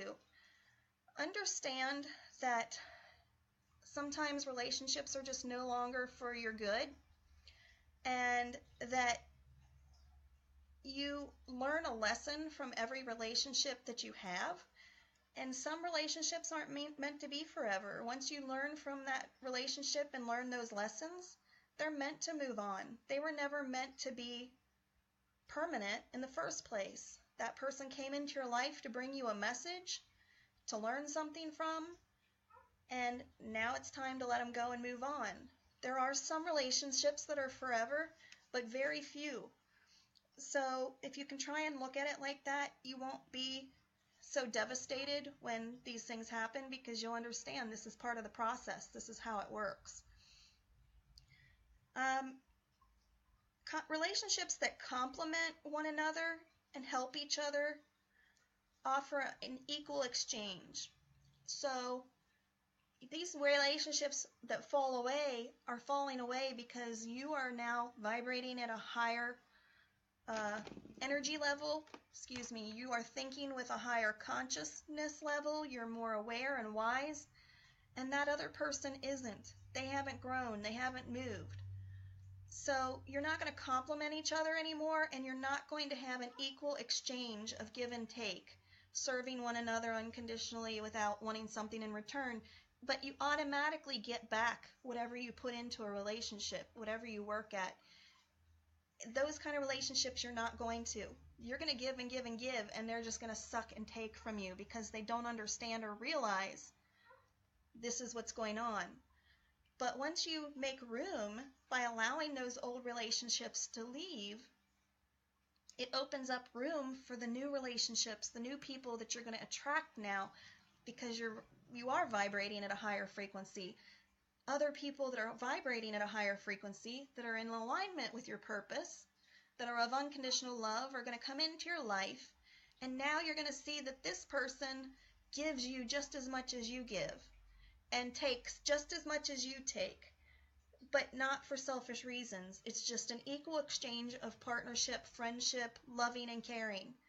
And that is the kind of relationship that you want to surround yourself with at this point, because those are the relationships that are going to serve you, you can serve them, and everybody benefits. You may also feel during this time that you kind of become hopeless. You may go through some depression. It doesn't mean you'll go through all of these, but these are the common things that can happen. So you may start feeling depression for no apparent reason. You don't necessarily need circumstances that happen to put you into it. It just may appear like a medical condition come on. Or circumstances may happen to teach you that lesson that puts you into that depression temporarily. But know that it's probably, if you're spiritually awakening, it means it's part of this stage and it's only temporary. It's not going to be lifelong, permanent depression like some people suffer from, because you are raising your vibration to the point where this depression will not have a place anymore once you've released what you need to release and learn from it. So it's going to move through. So don't be worried and think, oh, now I'm going to be a manic depressive for the rest of my life. No. The only people that remain that way are the ones that choose not to grow and not to continually raise their vibration. You may not know where to go because you still haven't fully remembered what you need to remember, and what it is you're doing here. You may not remember that yet, or your purpose.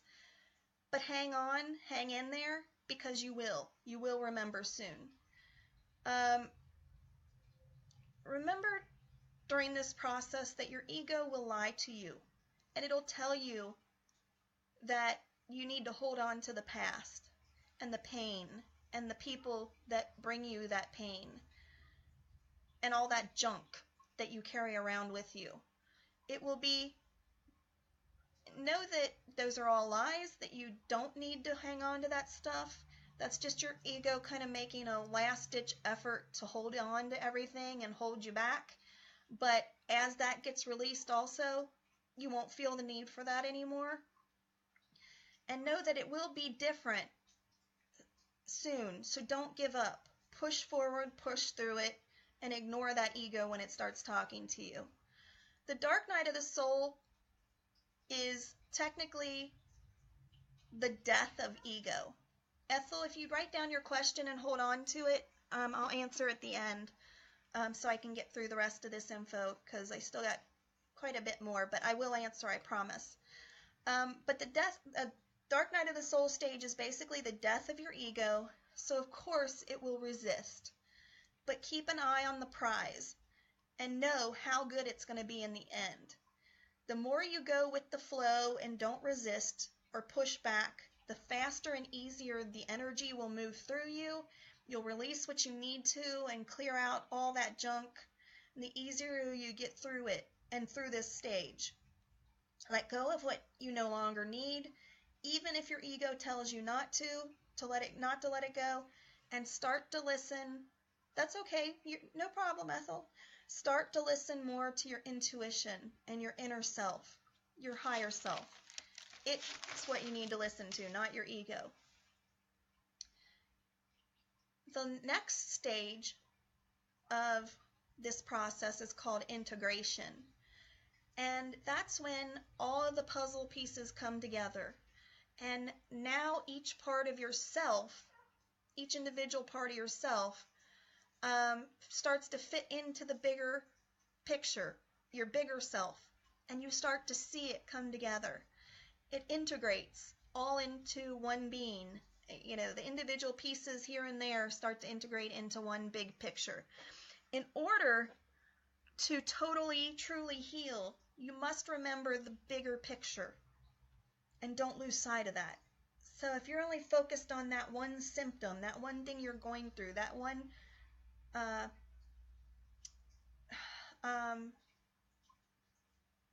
situation and scenario that you're suffering from, you're going to lose sight of that bigger picture, and you're not going to truly heal. You're going to let it affect you much worse than it would if you keep focused on the whole big picture and your whole self and how it all works together, how every aspect is affiliated in the long run, and how it's affected. So you need to let go of things that you have a hold on you, even if it serves a small part of you, or a small area, of your being or your life, but not the whole picture. Then you need to let it go. If something doesn't serve the whole picture, it needs to be released. This integration period is where the Kundalini energy starts to settle down, and the dark night of the soul doesn't feel as dark anymore.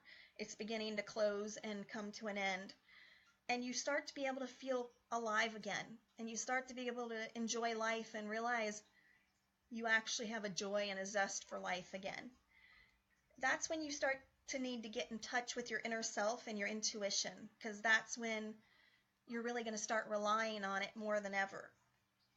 You're going to use it to realize the lies that you're told, and know that you can and will have it all in this lifetime if you just believe it, because you deserve to be happy.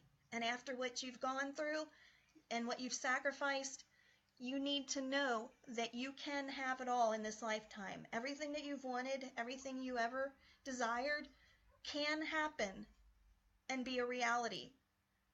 Our ego tells us it can't, but you're getting rid of that. And now you're going to be able to understand that life is going to get better and things are going to change. Now is the time that you need to revisit your dreams, your passions, and your original goals, things that fuel your passion and always have, things that are good for you and fueled your passion that you didn't need to get rid of. You need to revisit those things now. Sorry, I keep bumping this desk. It moves really easy. Excuse me. Things that make you happy. Now you need to revisit those things. If you ever hear my mediumship readings, you'll hear that Spirit talks about this a lot. They talk about wanting you to find what makes you happy, find your passion. And this is why, because it's part of the spiritual awakening process. It's part of your integration and transferring over from the dark part of the awakening and moving into the better part of your new permanent life, and how now you're getting everything that you deserve. You also need to realize during this part that you have many bodies. We already talked about being aware of the different parts of you in the puzzle, but you also need to recognize you have different bodies. A lot of us think of this as a physical body, an emotional body, intellectual or mental, a universal body, a spiritual body, and an ethereal body. And you don't need to remember every single name of those. You just need to be aware that there are these many different bodies and that they're all part of you, the big picture, you, the one.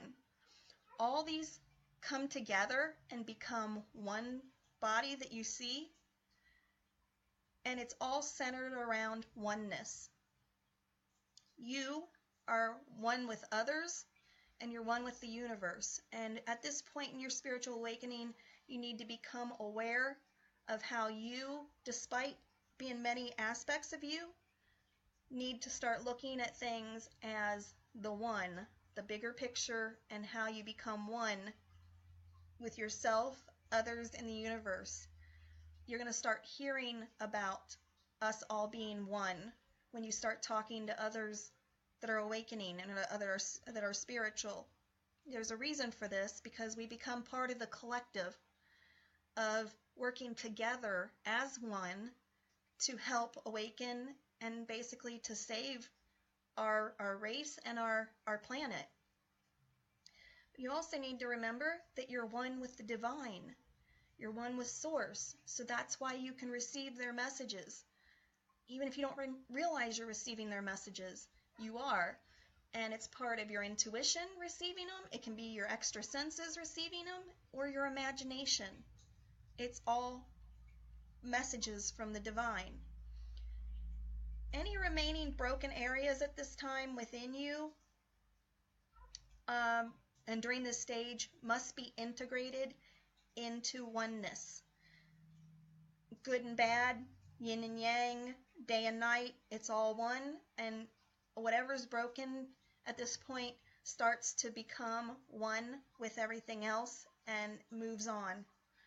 And you need to be aware of this, okay? It's not like you got to do a lot of research on it. You just need to make a mental note of it and understand how you fit into the bigger picture, and everything is of one. Okay, so we're at the final stage. Yay! And luckily, the final stage is amazing, and that is harmony and balance. Final stage is harmony and balance. And that means you find contentment, that you are content with whatever happens. You become aware of everything through your conscience and of every feeling, and how powerful that you are. You realize that you're a powerful, strong, magical being. You understand how everything affects one another and you. Your outer reality and how the things that affect you and your outer reality, are actually just illusions, and that it's not reality. If it's not of love, then it's not real and it's just an illusion. So you're able to release it and let it go and not let it bother you anymore. And I know that sounds confusing and you may not grasp exactly what it means, but you will. So just hear it and know that when it happens, you'll be like, oh, now I know what that means. The point is that you'll know what to expect. You'll realize that those illusions are not real, and if you allow them, they're not real if you allow them in, so it's critical that you stay present and aware and paying attention to these things that may be just illusions and are affecting you, so that you don't let them bother you anymore. And at this stage, you don't let them bother you. You've learned. You also develop a deep knowing of just how powerful you are and what you can do, what you can be, and what you can have in this life, and that you can create anything that you wish and manifest it in this stage, especially as we cross over into the fifth dimension. You still can do it in the third dimension. It just takes a little longer and a little more work at creating it. You still have to create it. But in the fifth dimension, once you're there at that stage, you wish it and it happens. So now you also realize how all past good and bad problems have sculpted you and helped you to awaken. They're part in your awakening, and how it created you into a whole spiritual being, and that because of that hardship and the bad and the good that you've been through in the past, you've been strengthened. You've become more courageous. You now have compassion and knowledge and wisdom that you wouldn't have had before. And you start to see the greater good in the pain and the challenges. You now also have a way less negative way of thinking and feelings. You're still human, so you may have a tendency to experience a little bit of negativity, but nothing compared to what you used to. You're way less negative than you ever were before. And you only follow your path, and the path that feels right for you in every moment.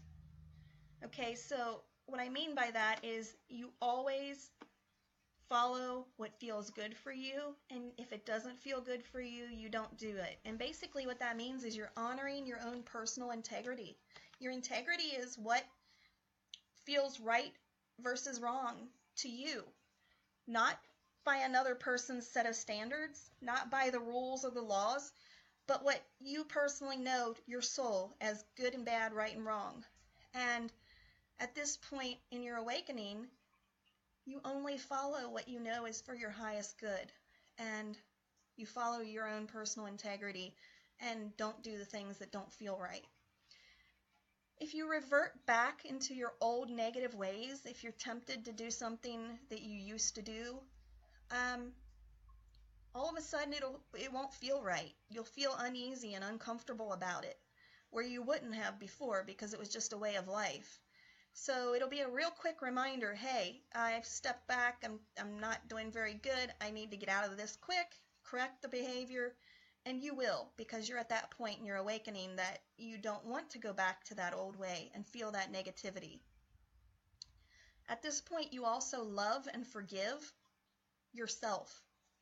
You feel self-love, and you mean it. You really do love yourself unconditionally through your past mistakes, and you'll understand your journey and why you did the things you did, and you'll no longer look at things about yourself in the same way. You're also going to love and forgive others unconditionally, like we mentioned in the first place. You're finally going to be at a place of unconditional love and forgiving, and it's going to feel so good because you're going to be so much lighter. You're not going to be burdened by it all. And honestly, at this point, I can say congratulations, because once you've reached that, you are living again, and you're living in a place of unconditional love, pure divine love, and there is nothing else relevant beyond love at that point for you. And it doesn't mean that you won't continue to ascend and raise your consciousness, because you will. That's infinite. You go on learning and growing forever, whether it be in this life or after this life. Even once we're in 5D, you're still going to continue to ascend and try and be a better person and always work at it. But at this point, you're awakened and you understand all of this, and you don't have to go through this process ever again. You know how everything works. So now, to be wrapping up, now that you know the stages and you know what awakening is and why it is, I want to go through the symptoms for you real quick and the rundown of those. Because along the way, during every shift of your stages, and every time the energy in the earth shifts significantly, and every time your personal energy shifts significantly, you're going to experience symptoms. Some people call them light symptoms. Some people call them ascension symptoms. But they can be pretty annoying, and especially if you don't understand or know what they are. We are all experiencing them, and some of us realize this is what they are, and some of us don't. So it's really important for you to understand. Now, there's a caveat to this. I'm not a doctor. Neither are the people that taught me this. If I'm going to explain the symptoms to you, and I'm going to tell you right now, these are normal symptoms as part of your awakening. If you're awakening and you know it, and you're experiencing these symptoms, chances are it's metaphysical in relations to what's happening, and it is part of your process. But some of these symptoms can be a little scary and uncomfortable. If you're experiencing them and there is any doubt at all in your mind if this is an awakening symptom or not, see a doctor just to be sure, because you could have an underlying medical issue. You're not in 5D or higher yet. You still have disease in this 3D body. Even though it's changing, it hasn't changed yet. So I strongly recommend that if it feels serious and it has you worried, see a doctor to make sure. Chances are, if it's a light symptom, everything's going to come back negative on the test. They're not going to be able to figure out what's wrong. And even though that would normally be scary and frustrating, at that point, you can feel relief, because it just means, shoo, nothing's wrong. It really is just a light symptom, and you just got to ride it out. But if, you feel that it's important, have a doctor check it out. You'd rather be safe than sorry. So with that said, there are different types of symptoms: physical, emotional, mental, and spiritual.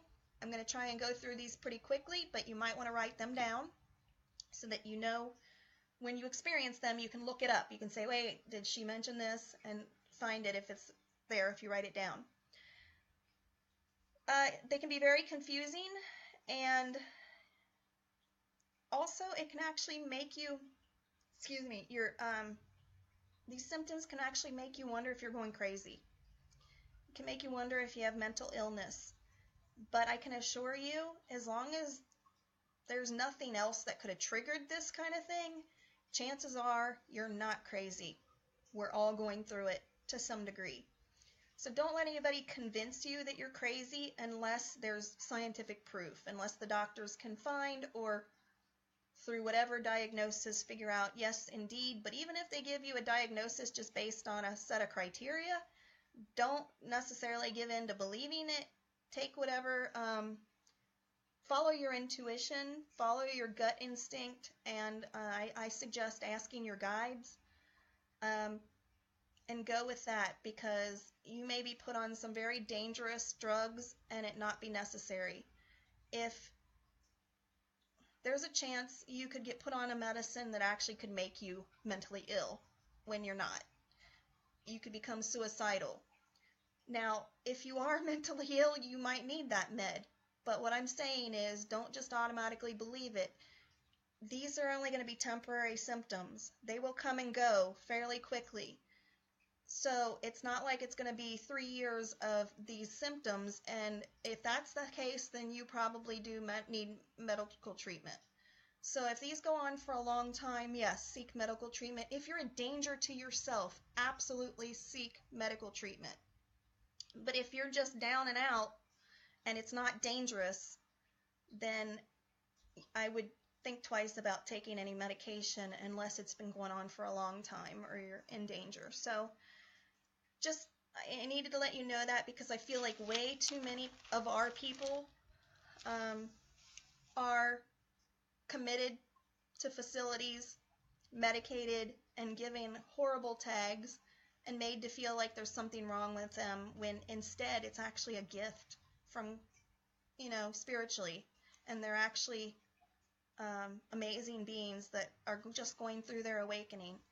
So some of the physical symptoms that you may experience, and these keep in mind, these symptoms are from the Kundalini energy working its way through your body or the Earth's energies affecting you at the time if they're extremely high from a full moon, a astrological event of some sort.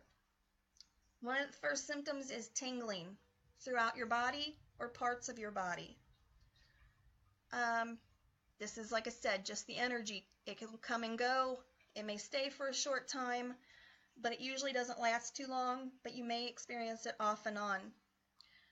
Pressure in your head, headaches. This usually is the sign of your third eye opening or your crown chakra opening.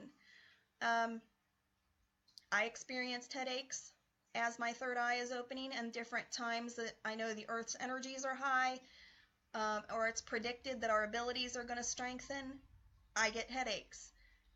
Of course, if you get an extreme headache that you cannot take, see a doctor. You could still be having some serious event.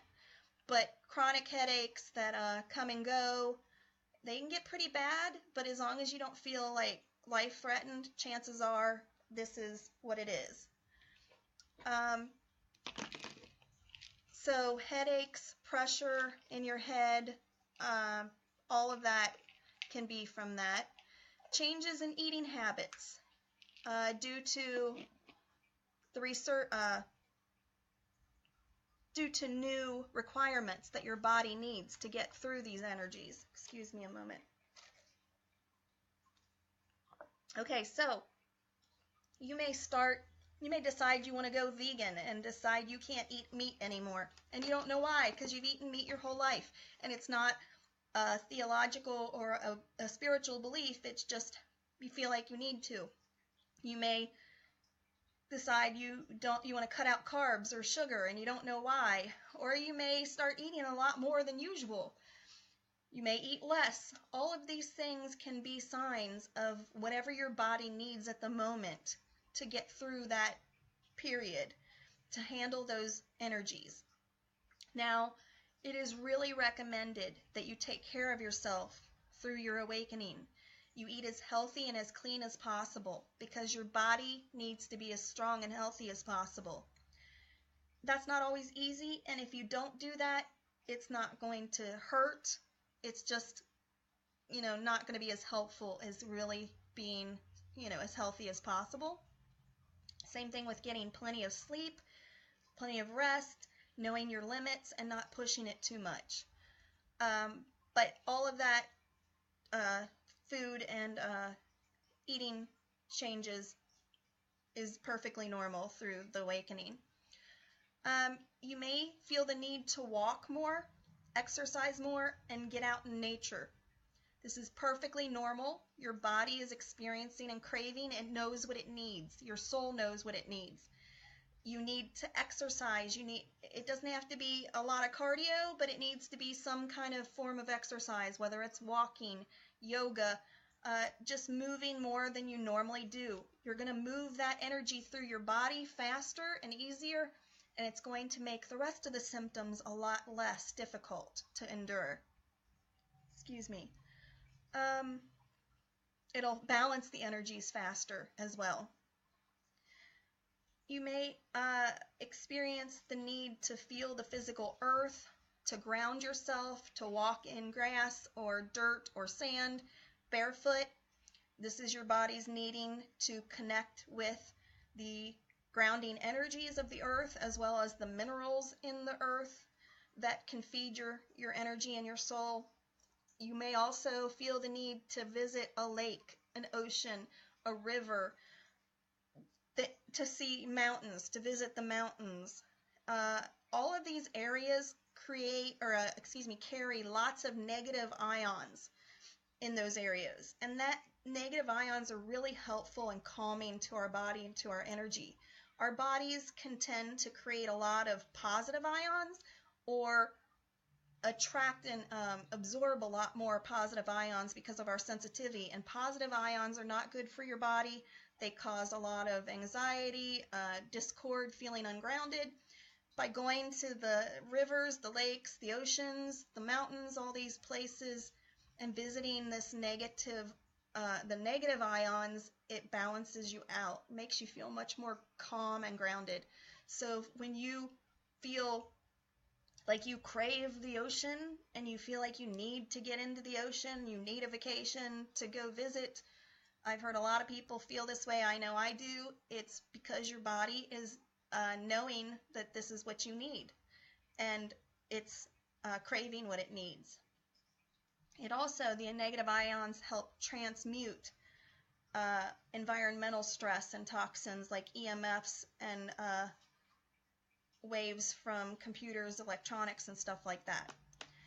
You may feel your heart racing. You may feel some heart palpitations. Might skip a beat a little bit. As long as you're not getting severe chest pains, this is perfectly normal. If you get severe chest pains, get to the hospital immediately. But races a little bit here and there, skips a beat, jumps a little bit. As long as it's not a long-term thing, it is usually a sign of your heart chakra balancing or opening up and expanding as things are released from your heart chakra that need to be released, and things are let in that you need to let in. So sensations in the heart, sometimes you might feel a little bit of pain, but nothing serious. A little heaviness, like weight on the chest, that can be a sign of it as well. Hot flashes, you may feel the actual heat of the energy that is moving through, your Kundalini energy. This can cause hot flashes. I've been going through hot flashes for 18 years, and it's not age related. I realize now it's because this started back when I started going through my dark night of the soul. It's a lot less now than it was. It is getting better, which is crazy because now it's just in time, probably going to finish up when I'm in time for menopause, and who knows what'll happen then. But sorry, too much information, but literally I feel like I'm hot and just start having these waves of heat and sweating profusely out of nowhere, and I'm doing nothing to create it. On the reverse, you may get the cold sweats as well. This you'll notice a lot when the energy changes around you. It's affecting your nervous system, and this is actually perfectly normal, and a lot of you will experience it, so don't be surprised. And it's actually flushing out anything that no longer serves your body as well. So the same way when you perspire, you're getting rid of toxins in the body, you're actually doing the same thing, releasing excess old energy, built up energy that the Kundalini is pushing out. So I never thought that hot flashes would be a good thing, but they serve their purpose. Your sleep patterns can be affected. You can actually wake at night at certain times in the middle of the night. A lot of this is because like the middle of the night, 2, 3, 4 a.m. is when the spiritual energy is at its highest. Does this sound familiar, spiritual people? A lot of us are night owls, and we wind up staying up that late. Our spiritual energy is at its highest, and it really is high and can help integrate our energy that time of night. It integrates a lot of things for us being up that time of night. We may be asleep, but we wake up at 3 o'clock in the morning a lot. This is why. We can sense and feel that even sometimes in our sleep. We also may sleep a lot more than usual. We feel the need for sleep. Have extreme fatigue, feeling fogged and tired all the time, or can go through spells of just the opposite, severe insomnia, and we're buzzing or jumping from the energy all of a sudden, and now we can't sleep. And it's like, why? I just needed 20 hours of sleep yesterday, and now all of a sudden I can't sleep at all. This is perfectly normal and affected from all the energy that you're going through. You may feel foggy or unable to concentrate. This is caused from the same things. But here's a great one, guys. When you're going through this spiritual energy, and Tracy Richmond, if you're still on here, this explains it. You may recognize that you've started to look younger. And this is because that spiritual energy going through you actually can stop the aging process. In the higher dimensions and higher energy, there is no aging. You cannot age the same way. Like wrinkles and your physical body aging the way that it does in the lower third dimensions with the negative and lower energies. So as you raise your body's vibration, as you raise your energy level, you'll notice that you start to look younger. Now, you may have periods of time that you actually feel like you look older today, or for a week you feel like you look like death warmed over. That's just circumstantial. That's because of something you're going through, if you're going through a heavy clearing. But once that moves through, you'll start to look younger again. And it's funny because I have seen people from years ago, people I went to high school with, that say I don't look like I've aged at all, but yet just 10 years ago I felt like I was definitely aging.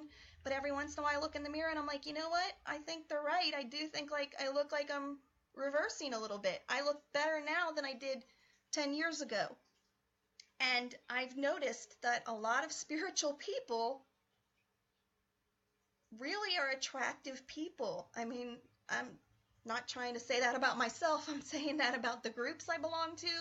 If you've noticed, some of the spiritual groups we belong to, there's some really attractive, young-looking people. They'll tell us their age, and we are blown away. We're like, there's no way you could be 56. You look like you're 30. So that is a really wanted, good side effect of these energies.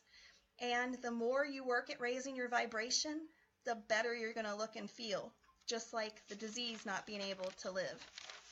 So, healing, how can you help these symptoms?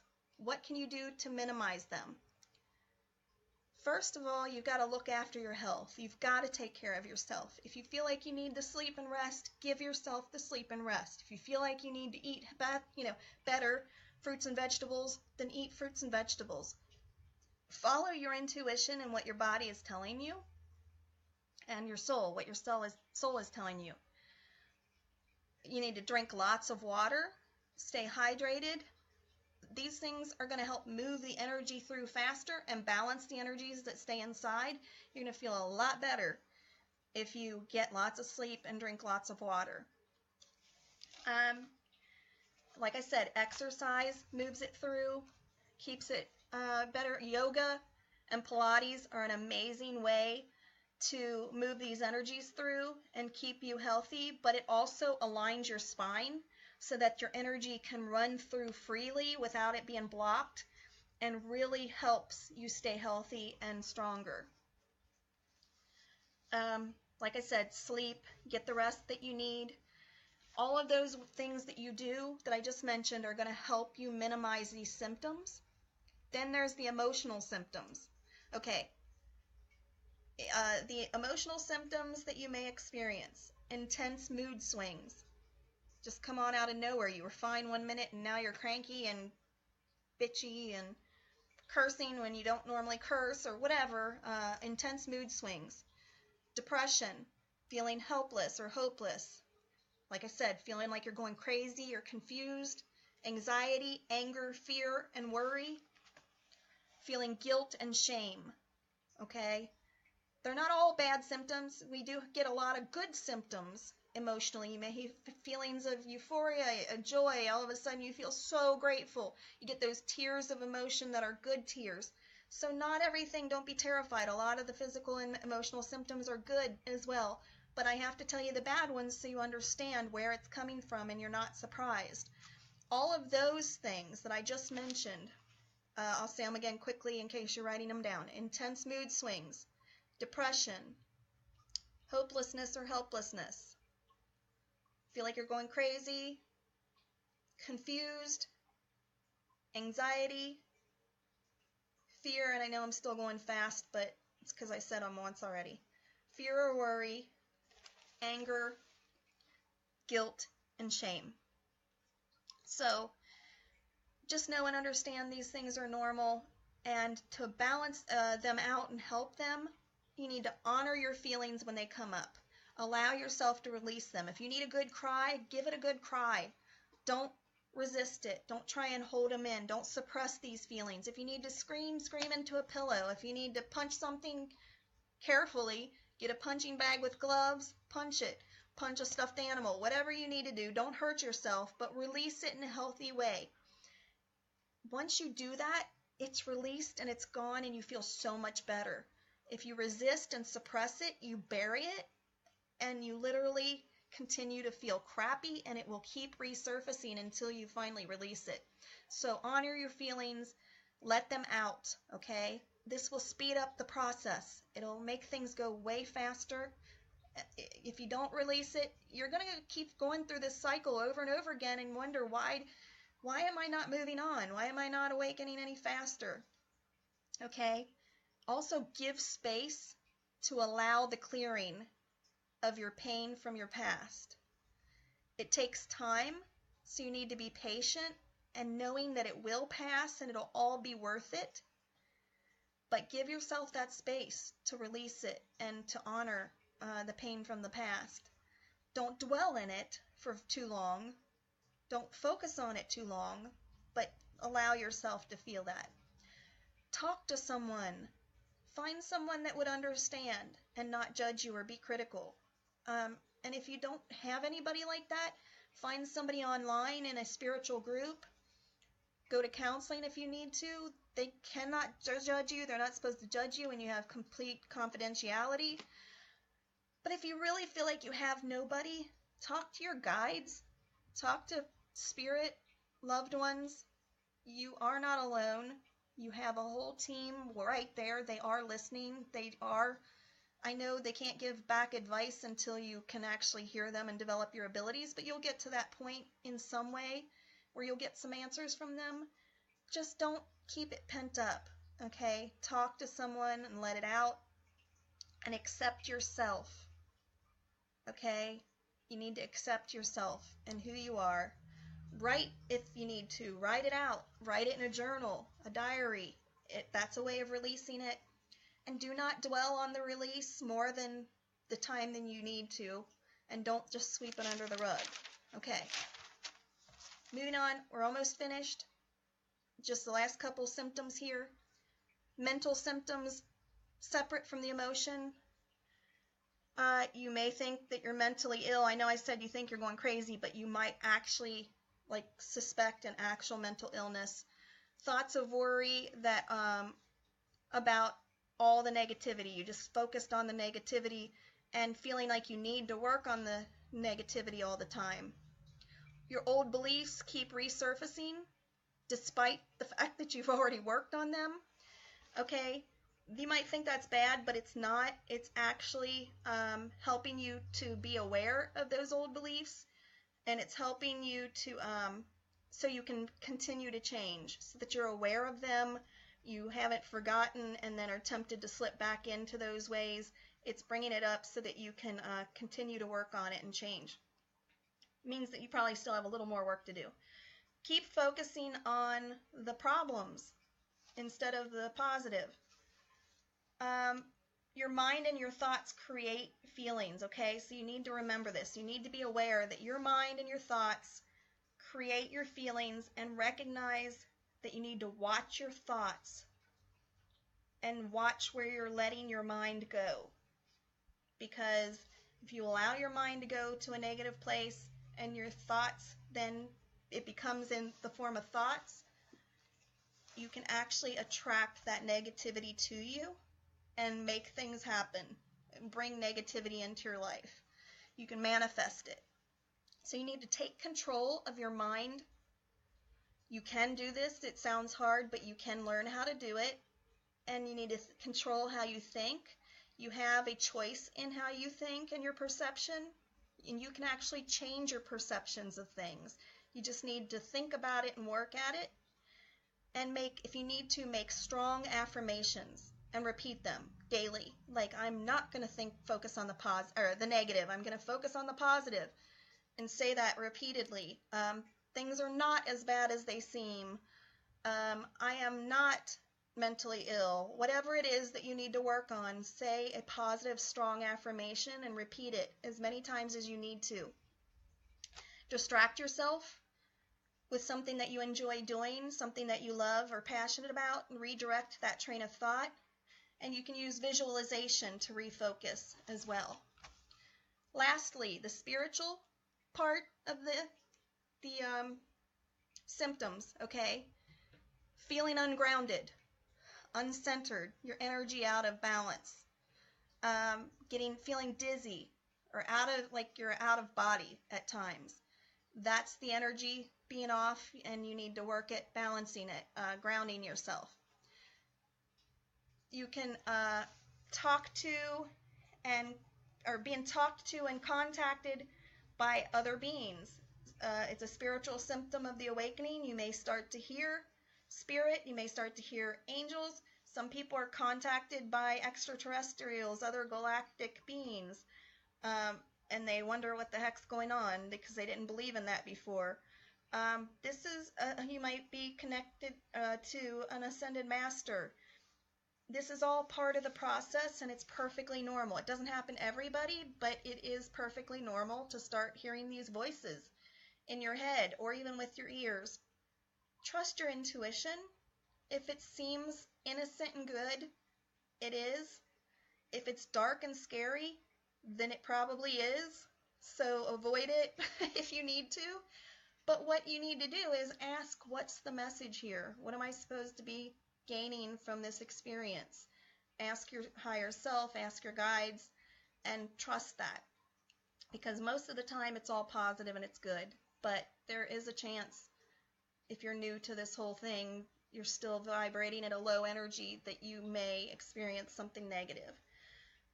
Fear of the unknown symptom, difficulty knowing what to do with all this information because you're overwhelmed from it. Feeling different than other people, feeling like you don't fit in. You might not trust the guidance that you're receiving because you're not used to this and you don't understand it. It's not like reality to you, so you question your intuition. You question the guidance you're getting from other spiritual people. You question the guidance you're getting from spirit. It's all natural to feel that way, and it's because there's so little info out there in this world about this. The real world doesn't teach us this stuff, so it's only natural to question it and wonder if it's real. But trust yourself and your tuition, and you'll be able to figure it out what is and what isn't. And the way to beat these feelings is energy healing if you can. Get some like Qigong, pendulum healing, or Reiki if you can. That will help a lot to balance and clear the energies. If you can't, that's okay. There's other ways, but try and clear your chakras. Tune into your intuition and your soul. Ask it to help you with these difficult energies. Ask your guides to help you and pray about it. Ask for insight and help through it. And stay present at all times in your body and in your mind. Pay attention to everything that's happening, and it will integrate faster that way if you're present and aware about it. Okay, last, and we're finishing up here. Then we're going to start to talk for those that can still talk. Keep in mind your gifts. We talked about your gifts, but also remember, besides your spiritual abilities, that you may have been given a God-given gift of being a natural teacher, a natural-born counselor, a natural-born leader, an artist, a singer. All these are also gifts that you can use for your higher purpose. Know that those are God-given, so be confident in them. And I just wanted to take a moment to mention that, because we talk a lot about the clairs and the spiritual abilities, but we forget about the other gifts that we're given. I want you to focus on them, and whatever you love to do and you're passionate at and you feel good at, like you're good at, chances are that's something you can use and is meant to be used towards your life purpose. So take that along with any spiritual abilities you're realizing and put them together to form a way to help with your life purpose. This is where the dark night of the soul and pain, pain serves you. When you figure out these things and put it all together, you have come through, by this point, you are usually coming through the dark night of soul. Not everybody, but you've probably already experienced some pain and suffering at this point. And now you're figuring out your gifts and your abilities, and now you're starting to see that all that pain gave you strength, courage, but most importantly, that compassion. Think about it. Now that you've experienced that hardship, now you've been there. You've walked in somebody else's shoes. You've experienced it firsthand. How can you help somebody and counsel them? This is why I'm bringing it up, because you might be a teacher, a leader, a counselor, a healer. How can you have compassion for them and understand what they've been through if you've never experienced it or been through it yourself? This is one of the biggest reasons that you need to go through these hardships. And at this point, you're figuring this out and you're realizing that you're learning all these extreme lessons through this, and it's going to help you serve your higher purpose. And this now brings it all around together to finish up the class. But those lessons literally teach you how to help people. Without those things, you cannot completely help people the way you need to. So think about, now that you've learned all of this, think about how all this goes together. Your abilities, your gifts, what you're good at. You can also meditate and ask your guides what your life purpose is, but we already know that you're here to help people. We already know that because you're an advanced being. So put it all together and look at the bigger picture and ask yourself, now, how do I implement it? And your soul will know. Your guides will know. It may take you a little bit to figure it out. Now what do I do with it? But you will figure it out. It's the last piece of the puzzle, and only you can truly decide that with the assistance of your guides. So overall, that is what the spiritual awakening is. That is what it's about. So once you figure all that out, you really can figure out why you're here, what your life purpose is, and why you're going through this awakening, and why you're going through it before anybody else. And just know that people are going to question you. People aren't going to understand what you're going through, and they're going to sometimes argue with you about it and may tell you you're right or you're wrong or whatever. It doesn't matter. You need to stand in your truth and be confident and trust yourself. And if you do all that, always be grateful and understand how far you've come. Look at all you've accomplished. Give yourself credit for what you have done. And stand in your truth, stand in your power, and you will get through this. I promise you, you will, because you already knew that you could get through this when you chose to do it. So just remember, this was your choice, and in the end, the reward is going to be great. I hope that you all understood that. I hope I explained it well enough, but that's the general explanation of it all. So I know this was a really long class, and I know it's a lot to comprehend. So what I want to recommend is you keep your notes handy and you check back on them every couple of months or so, because what you got out of it tonight is exactly what you needed to get out of it for where you're at right now.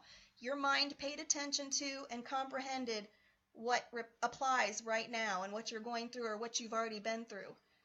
But you probably didn't really think too much about the things that are going to happen in a few months from now because you don't realize what it's going to be like yet. In a couple months, you go back and watch this again, which you feel free to because it'll be in my video section on this page, or read your notes again and you will get something else different out of it that time. You will get what you need at that moment of the stage that you're in at that moment of your awakening. So go back through it, keep it handy. If you have any questions, feel free to message me and let me know. But I would like to know what your questions are and what you want to share, if you want to share any of your experiences. Aw, that's awesome, Kit. And Brittany, thank you. You guys, I know I went on and on and on, but there's even so much more I could have told you. It's just, we could be here all night talking about this stuff. I just talked about the things I thought you needed to know right now. Oh, okay, Michelle. Well, thank you for coming. I appreciate it. Good, Brandy. I appreciate that. I'm so glad. Okay. Oh, yay. Thank you, Ayana. Does anybody have questions? I want to get through the questions first. But if you don't have questions, then please comment anything you want to. And you don't have to. You don't have to participate in the discussion. I just want you to feel free to. And, I want you guys to get what you need out of this. So you tell me anything that you want to discuss. But I know it's getting late, too, for some of us.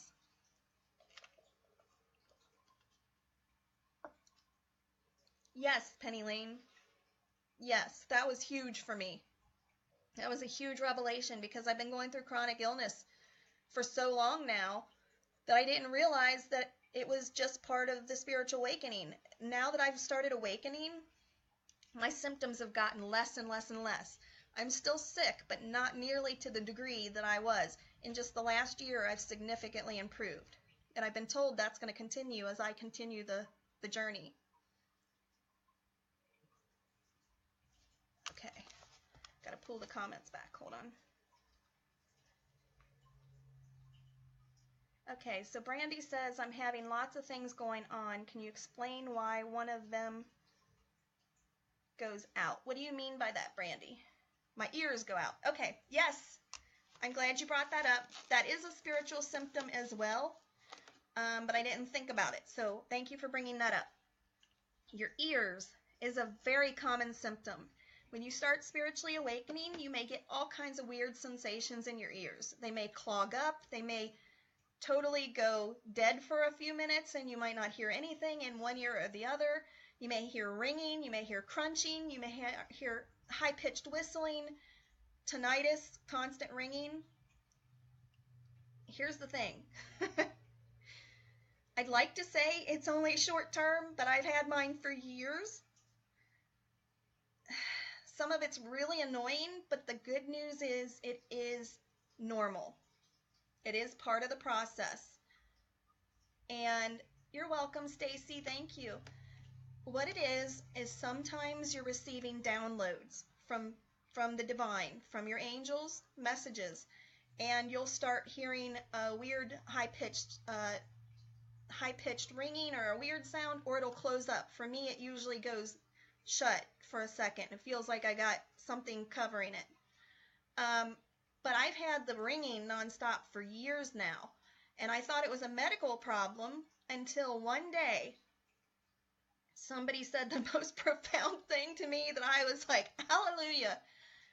She said, well, ask your angels to turn it down if it bothers you that much. And I'm like, I can do that? And she was like, yeah, why not? And I was like, oh, I don't know if I believe this. But I said, I'm willing to try anything.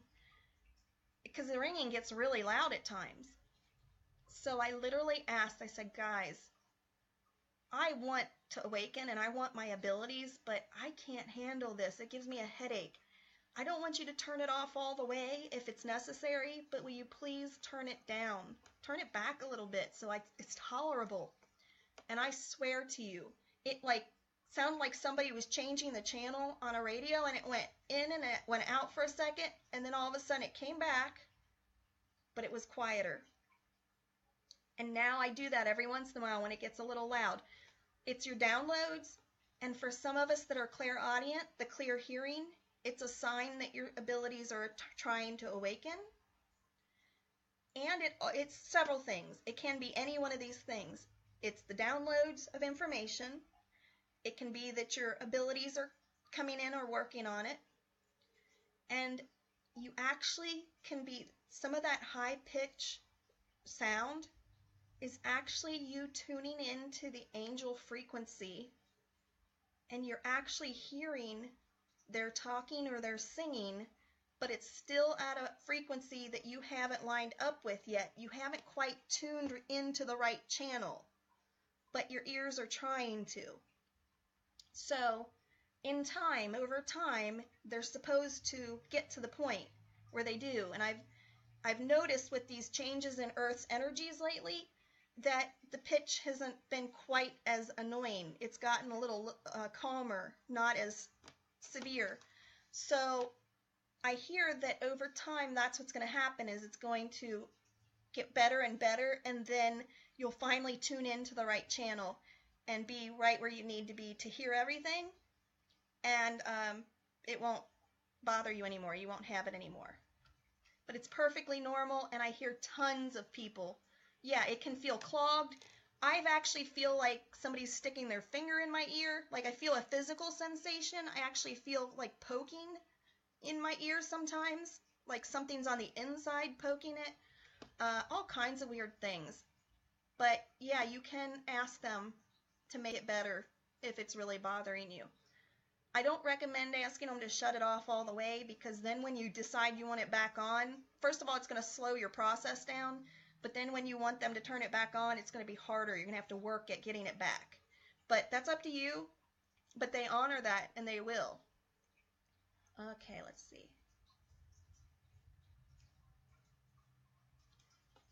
But yes, Kit, you're absolutely awakening. I guarantee you, if you're in our psychic group, and if you're tuning into this, you're awakening.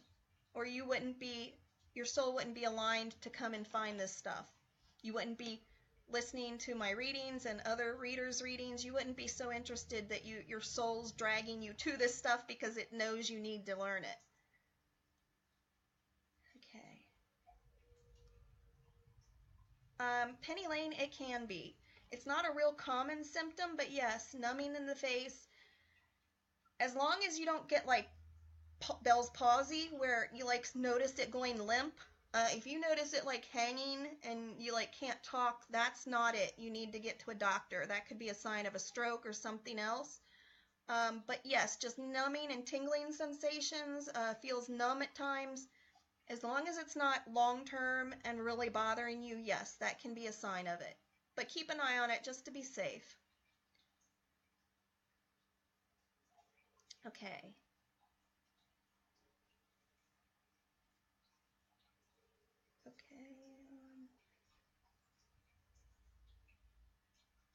Brittany asked, do you know why it seems easier to channel other people's guides but not our own?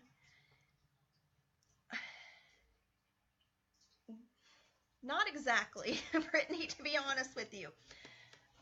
I agree with you. It is much harder to read ourselves than it is to read other people, for sure.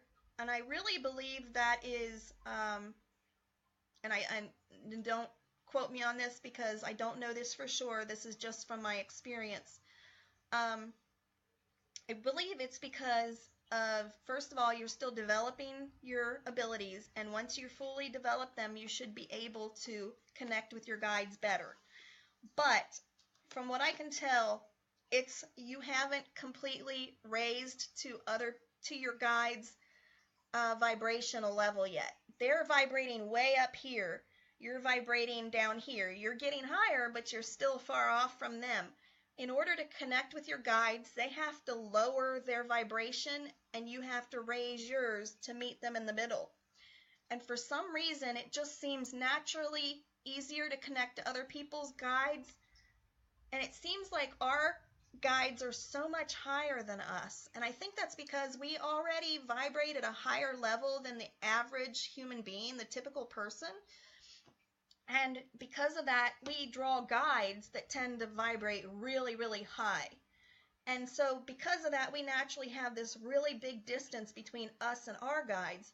But other people vibrate at a different frequency that might be lower than us, and therefore their guides tend to vibrate lower than us, or lower than our guides. And that's what it seems to be to me. It seems like I tend to be able to connect easier to other people's guides that haven't been awakened as long or haven't had their abilities as long.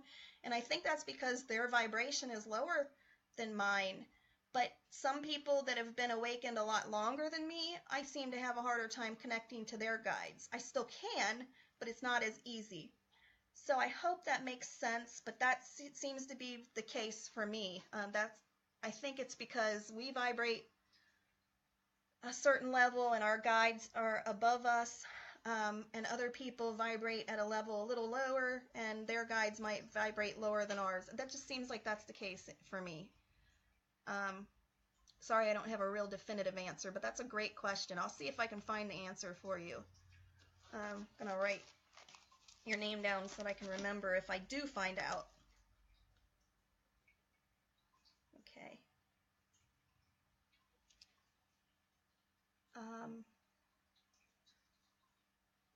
Anyway, yeah, Michelle, it not always being sick. I mean, not every form of sickness is part of our awakening, but yes, we do tend to catch more things, stay sick more often. But you know what? We don't tend to get as many communicable diseases. It seems like, at least I know from my family and my friends that are awakening, seems like they tend to get more chronic illnesses, more genetic illnesses, more disease, but from time to time here and there, but not as much like they don't catch the flu or the chicken pox or colds quite as easily as other people. I don't know if that's the case for you, but that seems pretty common. So not all forms of sickness are part of our awakening, but a lot of it is. It's very common. Okay. Whoops. See if I going down the list here, guys. Sorry.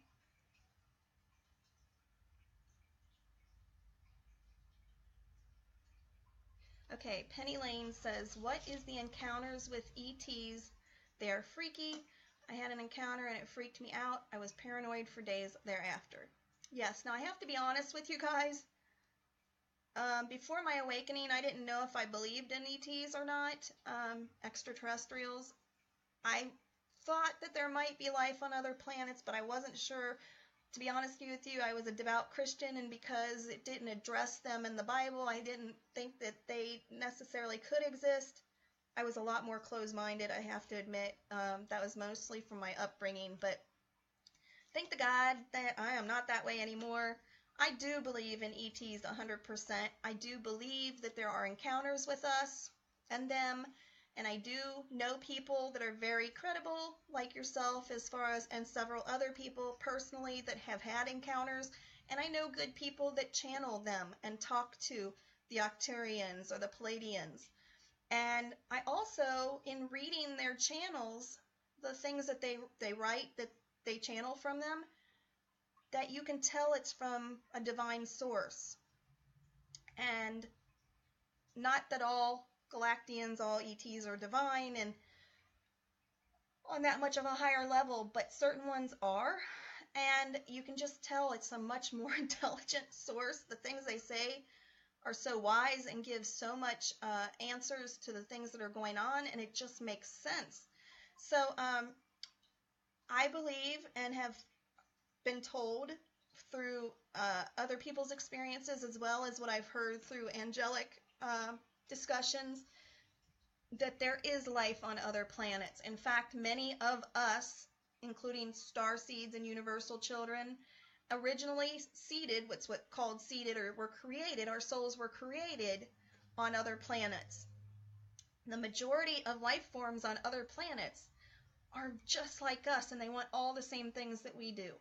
Most of them don't look that far off from us, to be honest with you. They may not look just like us. They may have different colored skin, or something's a little different. But for the most part, they have similar bodies. They speak very similarly, or they can speak our languages. They're highly intelligent, very caring, very loving beings, and there are quite a few different species of, for lack of a better word, galactic beings that are actually part of our ascension process, that are helping humans ascend. And they're going out of their way to help our planet because they love us and care about us, and because they know some of us originally came from there.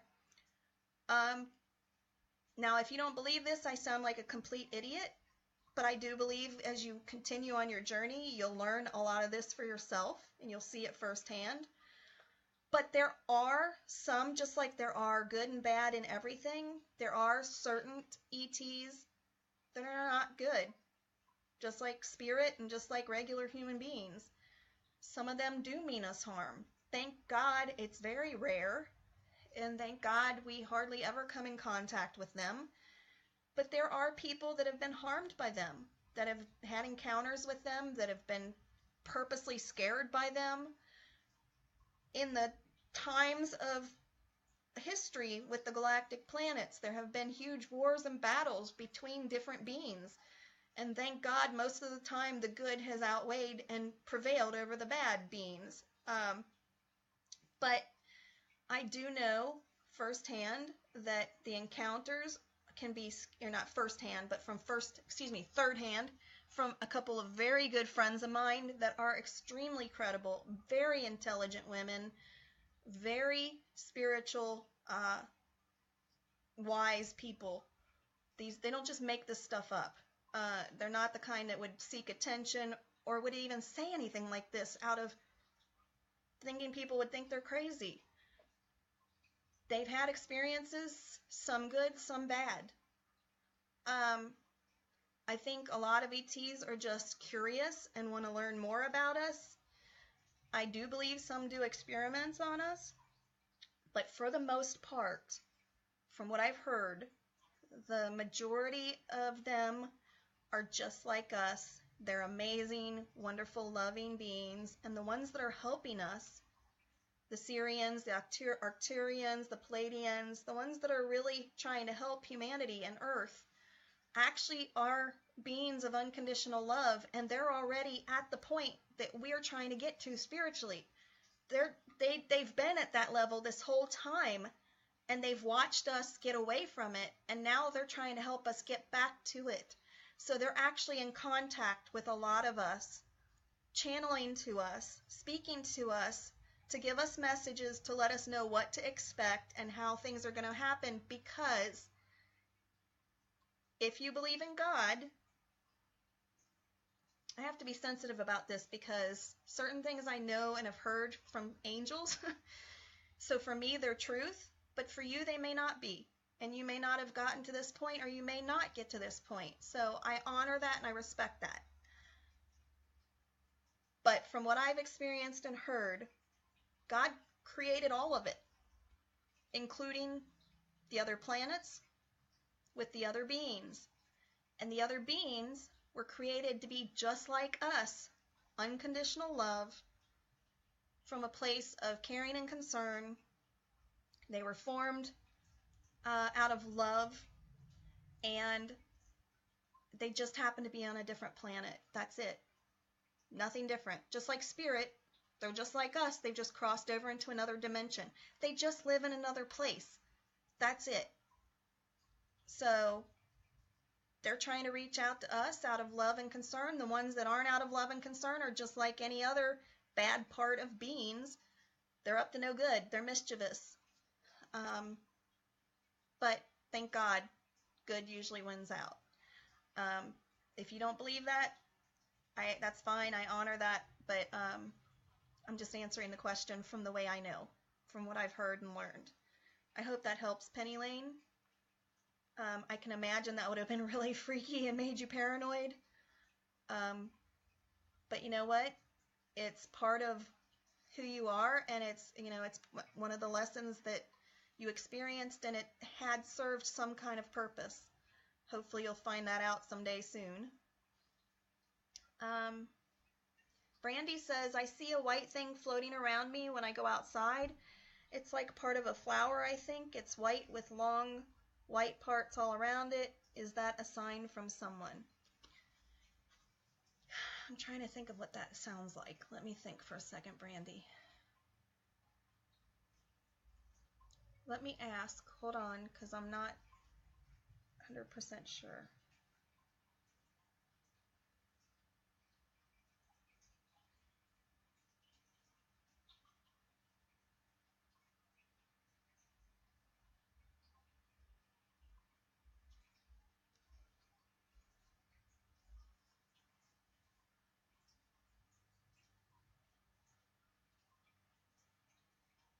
Okay.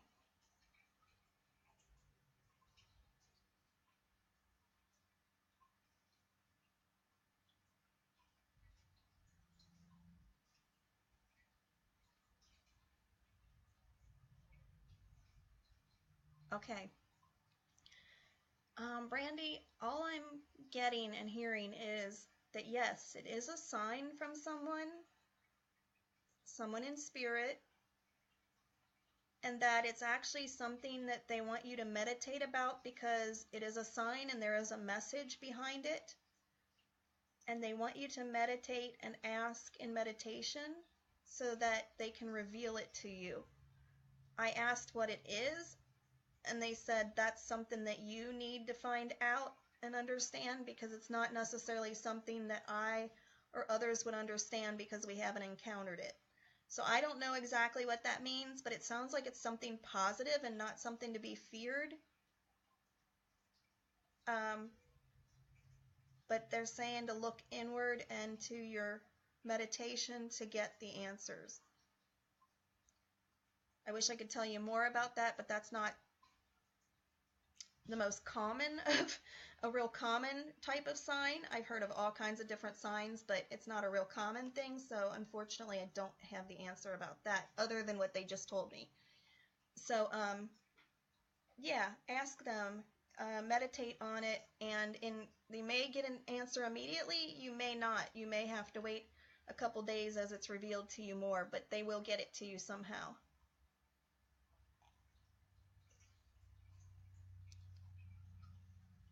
Okay, Kit says, I went through a trauma in 2011 and it changed me. Do you think that could have been part of my dark night of the soul?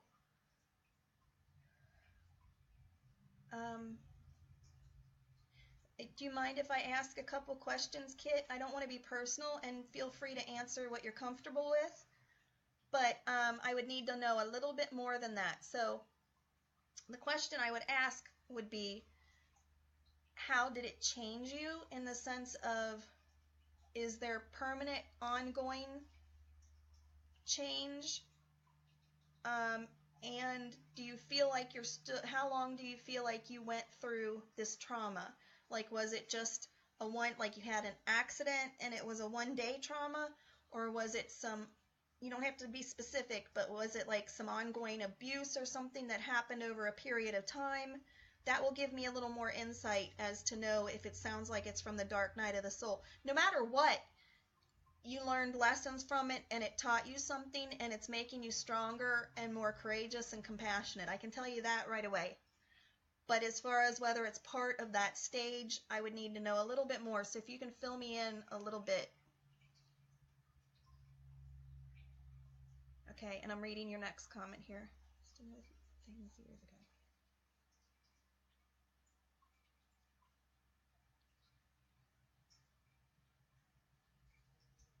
Okay.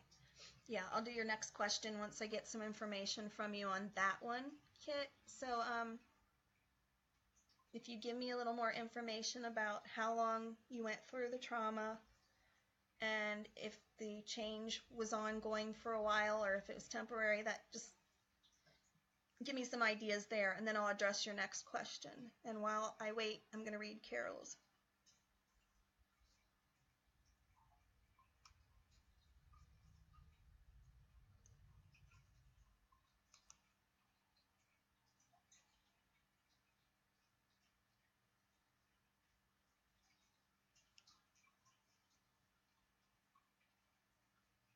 Okay. Carol, I'll come back to yours after I answer hers.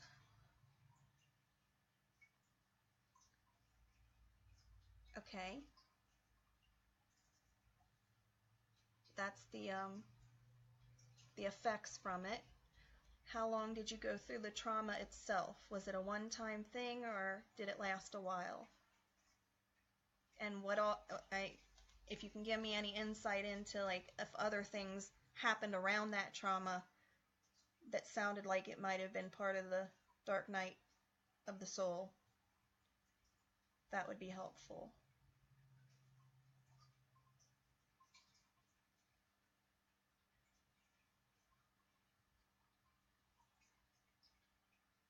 Okay, Kit, that right there tells me that if it was off and on over 10 years, yes, it very possibly could have been the dark night of the soul. Usually a period of time like that tends to be dark night of the soul, especially if you're experiencing other stages of awakening now, spiritual abilities or any of the other stages. So it sounds to me like, based on your second question and knowing you within the group and from my readings, that yes, you are going through a spiritual awakening. So chances are, I believe, yes, that was your dark night of the soul.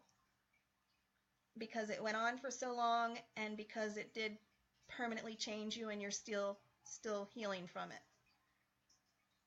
So I hope that helps. And your second question, Kit says, I used to know things years ago, mostly centered around accidents or sickness of others, but that doesn't happen anymore, so it confuses me as to why my gifts aren't as strong. Okay, so like I mentioned that we have like the amnesia when we're born, some people actually remember things or do awaken, not awaken, but still remember and have their abilities almost from birth or younger, much younger than the rest of us. And then something traumatic can happen that causes you to block it or stop it. So I bet if you think back to around that time when you had those abilities, something happened to cause you to block it. It might have been the trauma that you went through, but usually it's something that's related to your abilities, like something you saw or experienced, an accident or a sickness of somebody. Seeing them or experiencing that may have terrified you and scared you, made you nervous, and you can actually subconsciously then block it and stop it. Or you may not even realize it, but your conscience asked your guides to stop it and said, I can't handle this. This is too much. In which case, then they will honor that and stop it. Then there's also rare instances where if you blatantly cannot handle your abilities, it's obvious that it's hurting you more than it's helping you. Your guides can and will stop it or step in and turn it off for you to keep you from suffering. They usually don't because they honor our free will and they need us to ask for help. But if there's a danger involved for some reason, like it could push you over the brink mentally, you're not mentally strong enough to handle it yet, then they can step in and help. So I would venture to say you turned it off somehow or turned it down so it's not as strong. What that means, though, is you have not lost it. You still have those abilities. They're just not as strong right now. So what you need to do if you want to bring them back is ask your guides for help to bring them back and then start practicing those things. Look up on the internet ways to strengthen whatever you consider that particular ability. So if you think of it as ESP, ways to strengthen ESP. If you think of it as prophecy, or visions, then ways to practice and strengthen, develop visions, prophesied visions. There will be different exercises. Mostly it's visualization and practicing visualizing things that really help open your third eye and strengthen that ability to see those things. So ask them for help. It wouldn't hurt to ask them how to bring it back or turn it back on, because they may guide you to the right place to discover that. They might lead you to the right person or the right website. And then do what it says and practice things to help redevelop it. But if you don't want to turn it back on yet, that's okay too.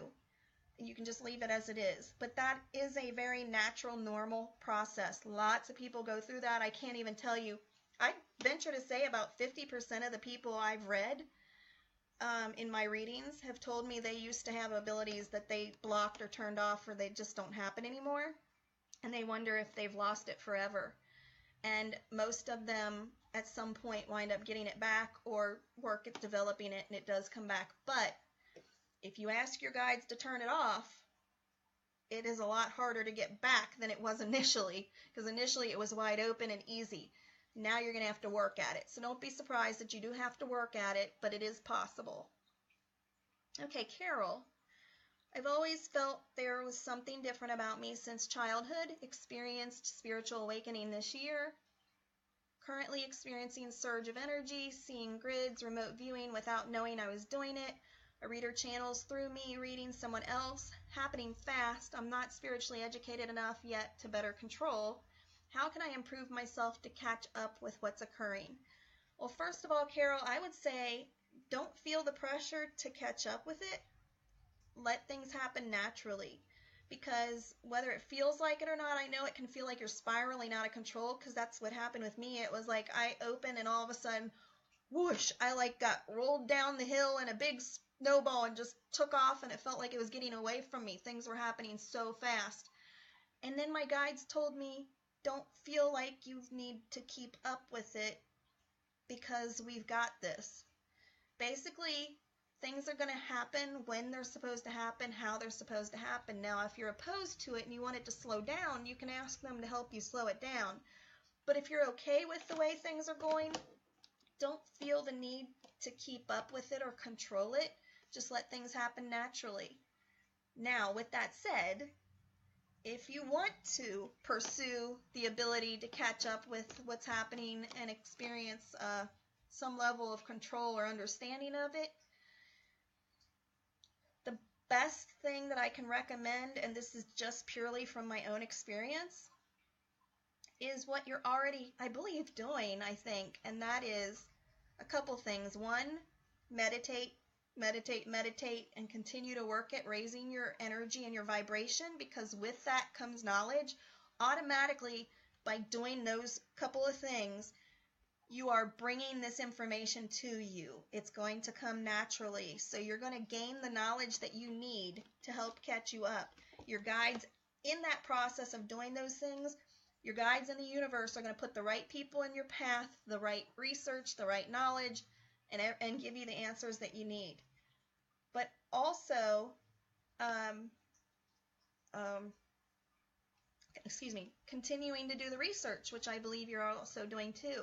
Seeking knowledge just on the basis of not necessarily specifically what you're saying, but just continuing to educate yourself about your abilities and spiritual awakening and spiritual things, because by naturally seeking that knowledge, the universe will send you the answers that you need. You become like a magnet for it, and by seeking it out, even if it's different information, but it's all under the spiritual umbrella, whether it be talking to spirit as much as you can, whether it be researching it online, books, whatever, it will help draw the answers to your questions to you. Does that make sense, Carol?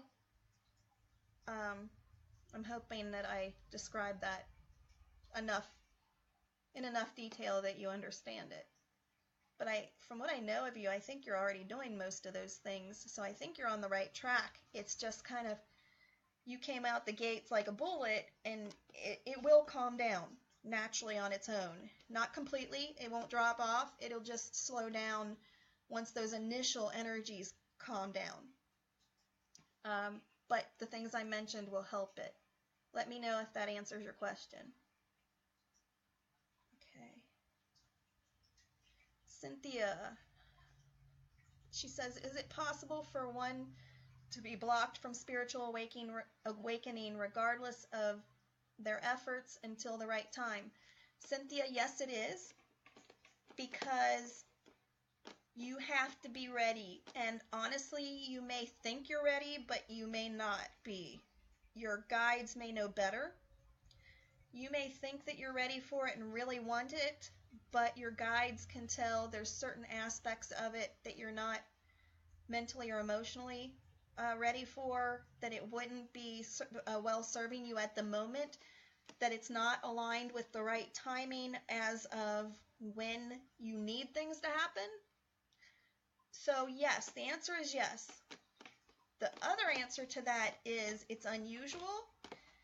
They usually don't completely block you off to spiritual awakening, but they will make it a lot slower process. They'll make it take longer, and they'll temporarily hold off certain aspects, certain stages of the awakening. So if, let's say this was you're talking about, or whether it's hypothetical, if they feel like you can't handle a certain aspect of the awakening quite yet, they'll get you started on the slower, easier parts of it that you can handle until the time is right. They want to honor your efforts and your request. So if you say you want to start, they will start awakening you just at a much slower process. I hope that makes sense.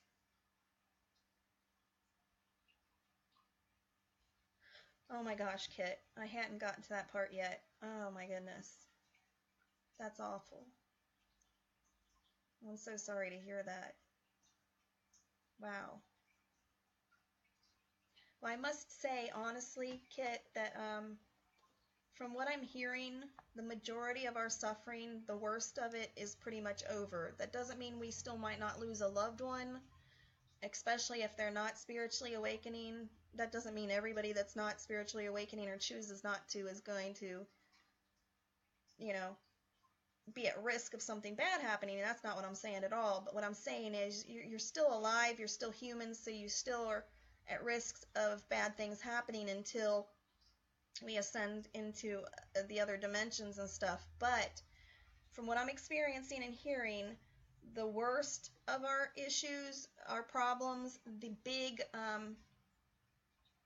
calamity stuff that lasts a long period of time, we're past that. So if you've experienced the dark night of the soul, the worst is over.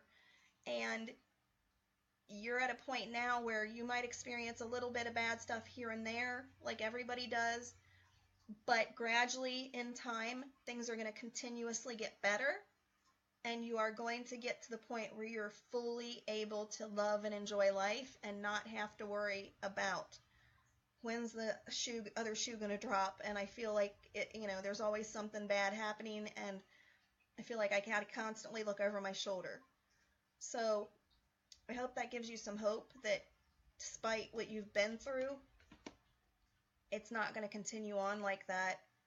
And especially because you're going to stop, and the more you spiritually ascend, you're going to stop attracting those low vibrational people that are going to hurt you.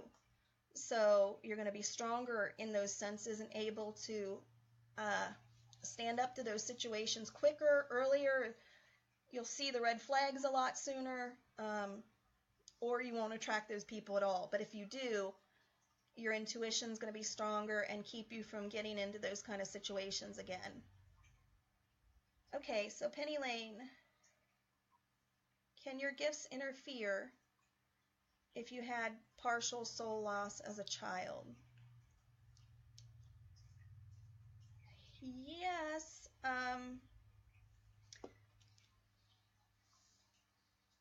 Yes, I mean, absolutely they can. If your abilities are open enough and capable, those type of abilities, do you mind, you don't have to answer this, but do you mind explaining to me what you mean by partial soul loss? I've heard I'm aware of the term, and I've heard people talk about it before, but it's kind of means something different to everybody. So do you mind explaining to me what happened, just to give me an idea of what might have happened to um, interfere with it? I would need some more information to be able to answer that completely. Go ahead and type that, and if you want to answer that, it's up to you. And then while you do that, I'm going to read Brandy's next message here. Can bad entities hurt you? I've had bad experiences where I become numb and paralyzed, and someone drags me out of bed away from my baby, and I can see everything, but who is dragging me? I even heard loud noises like loud wings, and then I will go numb and paralyzed. I will think myself, oh no, not again, and then it will drag me out of bed. What is that? Yes, Brandy, unfortunately, just like I mentioned before, thank God the majority of spirit and entities are good. The majority of them are very well-meaning. But unfortunately, for every good person there is on this planet that is working hard to do good, there is, or in creation, period, not just on this planet, there is a person or an entity, a being that is working to go against them and do harm, and to stop that person basically from doing good. And I suspect in your case that's probably what was happening. A lot of times bad entities can see those that are spiritually advanced souls. They can tell that they are. They can tell that they have abilities even if you don't know about your abilities. They know that you're there to do good and to make a difference in this world, and they want to stop you at every turn. They want to scare the bejesus out of you so that you want nothing to do with this spiritual stuff. Now, this isn't always the case, and I can't guarantee this is the case with you, but I'm pretty sure that's what's happening here. It's absolutely important. If this has happened recently and you haven't cleared this entity from you at all, Brandy, you can private message me to remind me if you'd like, and we can talk about this. I'll address it here so others know about it, but we really, if you'd like, I'd like to help you with this. We need to clear you of this entity and remove any attachment they could have to you. But it's very, very important that you are grounding and protecting yourself every day. I am going to be doing a class very soon on what we call spiritual hygiene, how to protect yourself, how to ground yourself, how to do the basics of taking care of yourself spiritually. You definitely need to do this every single day to make sure, at least until you get vibrating extremely high. Once you're vibrating high enough and ascended high enough, then they can't touch you anymore. They can't even come near you, close enough to hurt you. But it takes a while to get to that point. So until you are aware of that and your guides say you're safe, you have to ground and protect yourself every day, because we all, us more sensitive beings, we absorb that negative energy and we make it easy for them to attach themselves if we're not grounding and protecting ourselves. And if you don't know what that means, please look it up. There are all kinds of great websites. If you can't find them and you don't know what to do, inbox me. I can send you some great sites about it.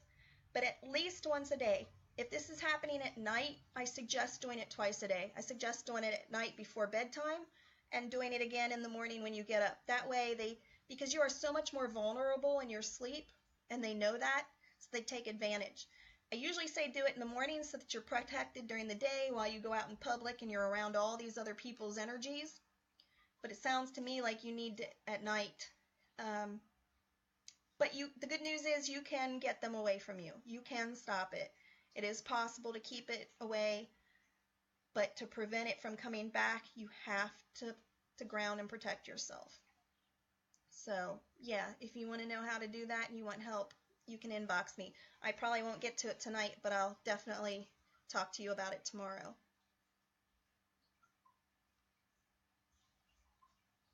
Okay, I'm getting to your message, Carol. about the meditation, the answer to my questions. So, yeah, if you need to read the stuff that I had you put in the meditation box on ideas of how to meditate, because, yeah, I know a lot of people, it's hard to get started. They don't enjoy it, but it does get easier and you get better at it. You just have to find the right meditation for you in the first place to get you at least interested enough that you start doing it as a habit. Then once you get used to it and are doing it as a habit, then you can start trying other kinds and do this complete silence, sitting in silence kind of thing. But most people can't do that. They can't quiet their brain enough in the beginning, and it's just not comfortable for them. So, Carol, I highly recommend either reading my stuff if you haven't yet. It's in the files section that you copied for me, or researching on the internet all the different types of meditating, or you can actually try and force yourself to do the meditation and ask your guides, what's the best form of meditation for me? And ask them to show you, and they should reveal it to you somehow. So try that and see, because that is going to help you, I think, the best, honestly, at catching up with your stuff that's going on and learning how to keep up with it. Because it's really the best way to communicate with your guides and to get the answers that you need. So it's really pertinent that we figure out how to do it, whether we like it or not. We do learn to like it as we go. Lisa says, started out reading cards, but I occasionally get things come through, and sometimes I'm not sure if I should say something.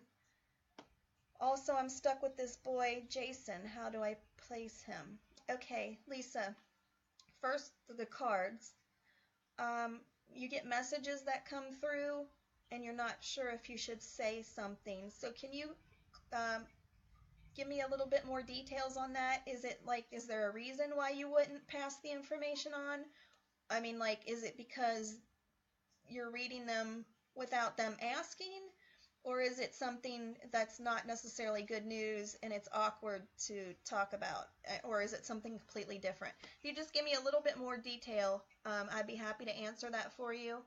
And is Jason a spirit or an entity? I mean, is it a spirit that's following you? Let me know about both of those things. I'll be happy to let you know.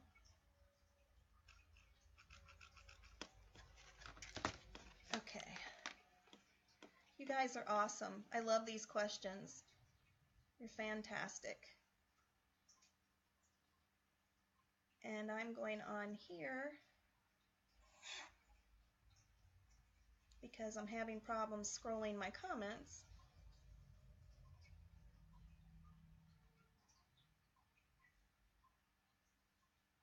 So I'm going to read them on here. This happened to me last night.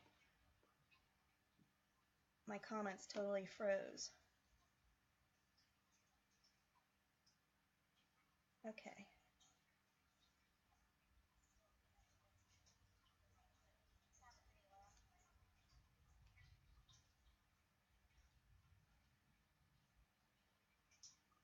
Okay.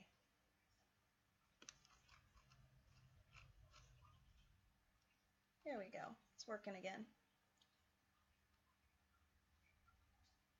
Okay, Carol said, yes, that helps me. It's okay. I felt not worthy of what's going on. Oh, Carol, don't ever feel that way. You're amazing.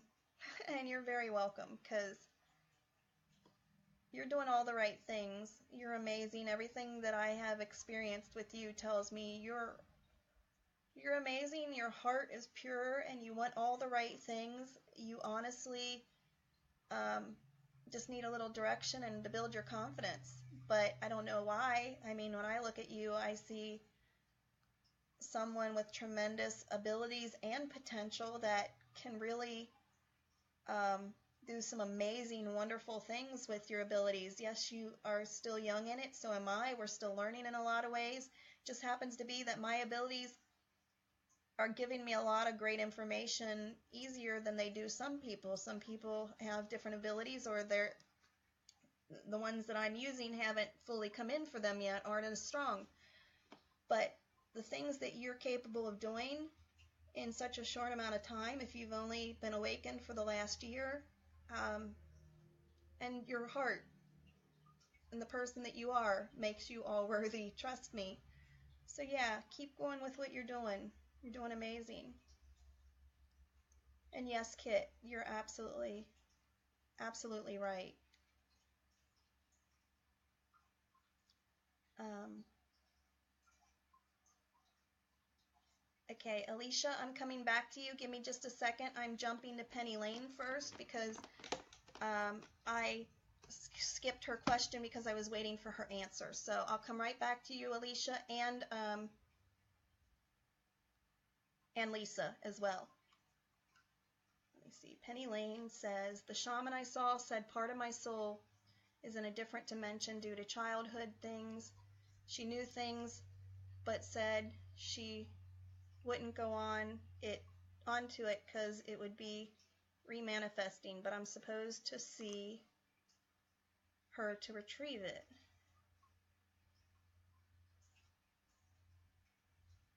Okay, hold on just a second, Penny Lane.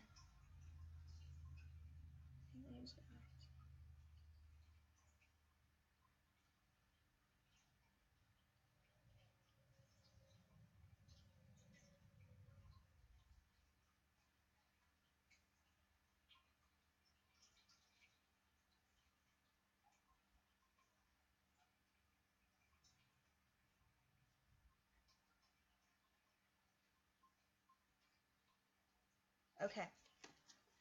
Okay, this is what I thought, Penny Lane. And I did ask your guides just to make sure. I don't ever like going against anything that another reader, whether they're a medium, psychic, or a shaman, we're all one. We're all part of the same. I don't like going against anything that someone else says. But as soon as you said that, bells went off in my intuition that that doesn't sound right for you. I don't believe that's the case. But I didn't want to just go with that because I don't feel it's right to contradict another reader unless I have verification. So I asked your guides, Penny Lane, and they said that you didn't actually lose part of your soul. What you said in the second part is actually correct.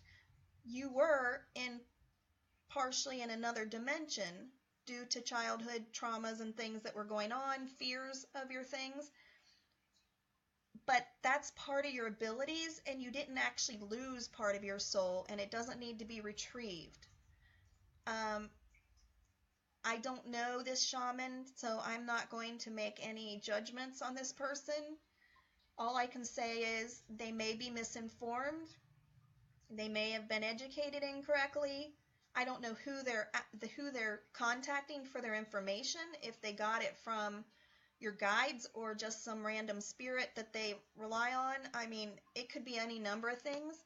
Unfortunately, there are some readers, shaman, witches, any kind of a reader can be dishonest, and sometimes they run scams and they seem really legit and they know things that it seems like it makes them real. They couldn't have possibly known this, so we're convinced that they're real. And I'm not saying this is the case. I'm just saying this can be the case at times. But then they'll say that you need to come back to them for some big important thing, like to retrieve part of your soul. Well, that sounds really important. That sounds like really serious. Of course I'd want to do that. So you're trusting them, and they can take advantage of that trust to try and get you to come back to them. And they may not have even charged you the first time, and that can be a ploy. But when you come back to try and retrieve your soul, all of a sudden now they want to charge you a couple $100. Like I said, that may not be the case here. This may be a very well-meaning shaman that just was contacting the wrong spirit that gave them incorrect information. I can receive incorrect information if I am getting the wrong connection by accident. It's possible for somebody to be a good reader and still make a mistake. But I asked your guides specifically, and just my intuition, which I have to trust when I give readings. You are probably like my son, Penny Lane, now that I'm thinking about it, with all your abilities. the different visions that you see, the travel that you do in your sleep, the experiences you've had, I believe that you are something fairly rare like my son, where you have the ability to be in different dimensions at the same time. Like you can be in more than one dimension at a time. And that is really, really difficult to do. Very few people can do that. I mean, lots of people with special abilities can travel from one dimension to the other, but they don't necessarily have the ability to be in two dimensions at once. And I've been told by a really credible source that my son is what the gypsies call a Vintrex. And it's kind of taboo. They don't really talk about it, and it's really hard to find information on it because of they don't talk about it, so they don't put it out there. They're kind of scared by the whole thought of it. But it doesn't mean you're bad or there's anything negative. They just are very superstitious. Basically, my son can be in 3 different dimensions at once. His soul can, or parts of him can be. So what happens is he's in a constant, because he's young and he doesn't understand it, he's in a constant fight or flight mode where he feels like he's got to be paranoid at all times because he doesn't know what's coming at him at any given time. Because most dimensions are good, but they're not all good, and there's not all good guys in every dimension. So he constantly has to feel like he's protecting himself. His soul and his subconscious know this, but the innocent 7-year-old little boy doesn't understand any of that. And I'm thinking, from what I asked them, that this is the case with you, Penny Lane. When you were younger, you were just an innocent child, and your soul can, in a way, it's not technically separating, but you can call it that, where you were in 2 dimensions at once, and you got scared, and you were traumatized, and it may have caused some fear there to where you began to block some things or interfered with your abilities. I do believe that's the case. But you do not need to retrieve anything. You didn't get stuck there and you didn't lose your soul. It came back to you. It always comes back to you. You never lose a part of you. You know, you can have a certain part of somebody else absorbed into your soul, like a loved one or something like that, but you don't just get it stuck somewhere, from what I understand. Now, if anybody else knows differently than that, please let me know. I'm open to the info. But from what I'm getting and gathering from my guides, this is the case. So I hope that explains it, which means you don't have to do anything. You just need to understand that it's okay. And it's part of your childhood fears and traumas, and it's probably what has gotten in the way from through the years with some of the things you've had troubles with, some of your abilities working sometimes and others not, and it can kind of mess with everything like that and block off some stuff. So I hope that explains it. Let me know what you think about that, Penny Lane. Okay, Alicia, how do I find out where I am in my awakening? Okay, first of all, go back through the video. I don't know if you got to read it or watch it all, and listen to the various stages. And what I would do is write down the names of them as I tell them to you as on the video. And you don't have to write all the symptoms, just watch it and ask yourself as you're watching it, did I go through this one yet? Does it sound like I have been? Does that resonate and make sense that I feel like I experienced that? If so, then write it down. And then if there's one that you haven't gone through yet, in another column, write that down, that not yet column. And just see if any of them sound like that's where you're at right now. Hopefully you'll be able to gather that just from that information, and it sounds like you're in that stage. But if it's not real clear that you're in that stage, a specific stage, then look at the ones you've already been through, and you can eliminate those. Look at the ones you haven't gone through yet, or the ones you look like you might be in at the moment, and then try and figure it out that way. If you can't get the answer completely by doing that, Narrow it down to the couple that it looks like are left that you feel like you might be going through. And I would meditate on it or ask your guides to tell you. If after a few days you have not gotten any answers, like say after a week, you haven't gotten through any of the answers, then, gotten the answer from them, then inbox me and I'll see if I can talk to your guides to figure it out for you. But I think it'll come to you that way. It's kind of trial and error of looking like, yes, I know I did that. No, I know I haven't done any of that yet. And to eliminate it down to the ones that it sounds like or you feel like you might be in, and then asking your guides for clarity if you can't figure it, if you got it narrowed down but you can't decide between a couple of them.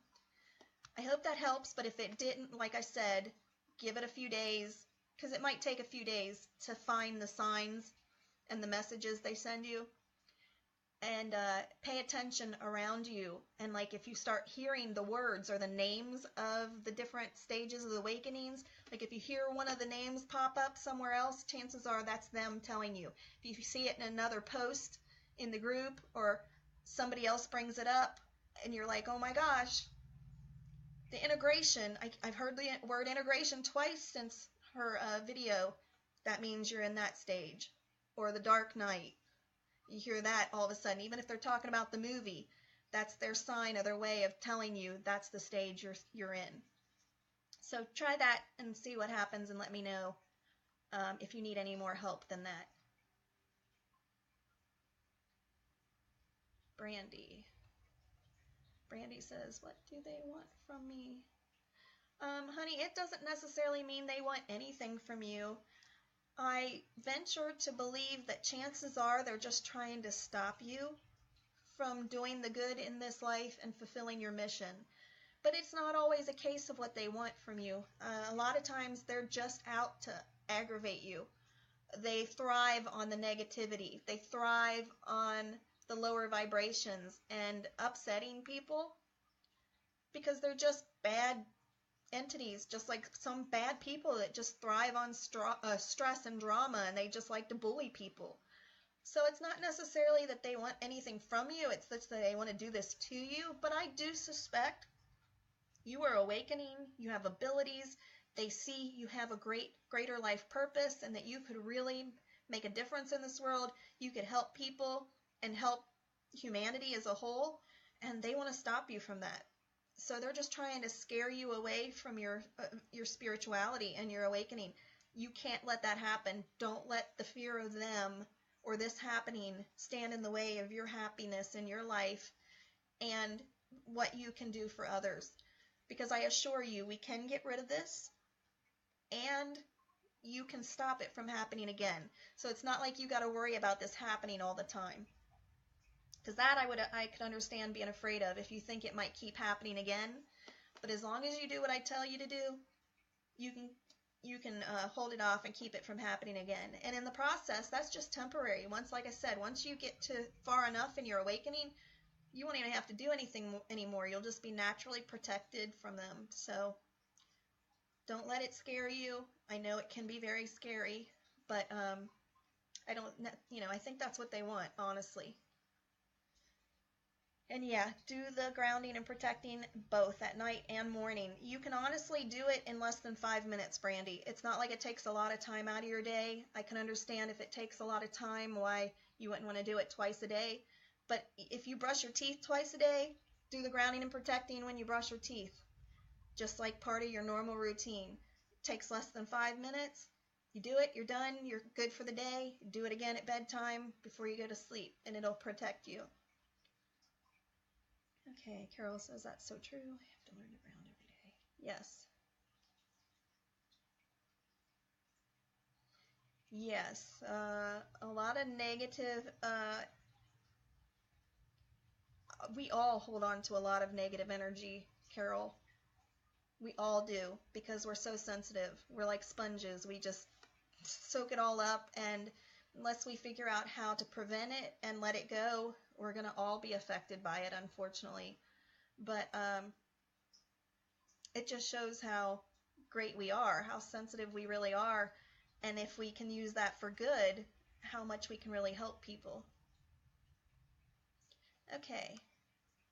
Yes, Ethel, this will replay after we're done. Once we cut it off, probably it won't pop up immediately, but probably about 10 minutes afterwards, you'll be able to watch the whole thing. I hope you heard that, Ethel. You know what? I'm going to type it in the comments just in case it comes up in the comments. I'm going to tag you.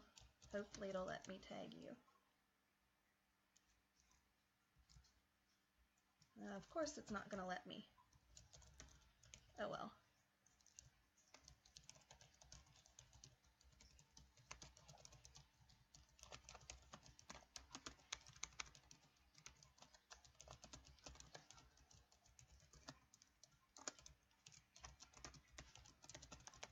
Okay. Okay, Carol. Thank you, Angel. Thank you, Carol. You're so welcome. I'm glad that it was helpful. You know what, you guys? Feel free to share this video with anybody that you think might be spiritually awakening, or that you think has the ability to and will soon, and they aren't yet, or that you know they are and they need some advice or help with this. Please share this video, because I know there's lots of others out there that need it and they just don't even realize it. Okay, Lisa, sorry, I'm just now getting back to you. You know what, babe? Oh my gosh. We all feel that way. We are all, because we want to do right. We want to help people. We don't want to give them misinformation. We all question if we're right or not. That's a natural process. It's about having a good heart and your intention being pure. Here's the thing. If you are doing the proper process of reading the cards, so basically what I mean by that is you're taking care of yourself and you're not doing it under duress, like you're not, doing it when you're really sleepy or when you're under the influence of something that could fog your thinking, like drinking or drugs. If your heart, your intention is good and you're reading the cards the way that you were taught, so in other words, like you really should ground and protect yourself before you read cards, but that doesn't necessarily stop you from getting a good reading, but it increases your chances of having a more accurate reading. But if you are reading the cards the way you were taught to read them, you can even call on specific guides or specific angels, or even just angels in general, or the person's right there and they draw the cards themselves, then there's even more chance of accuracy. There's less room for error than if you're doing it long distance.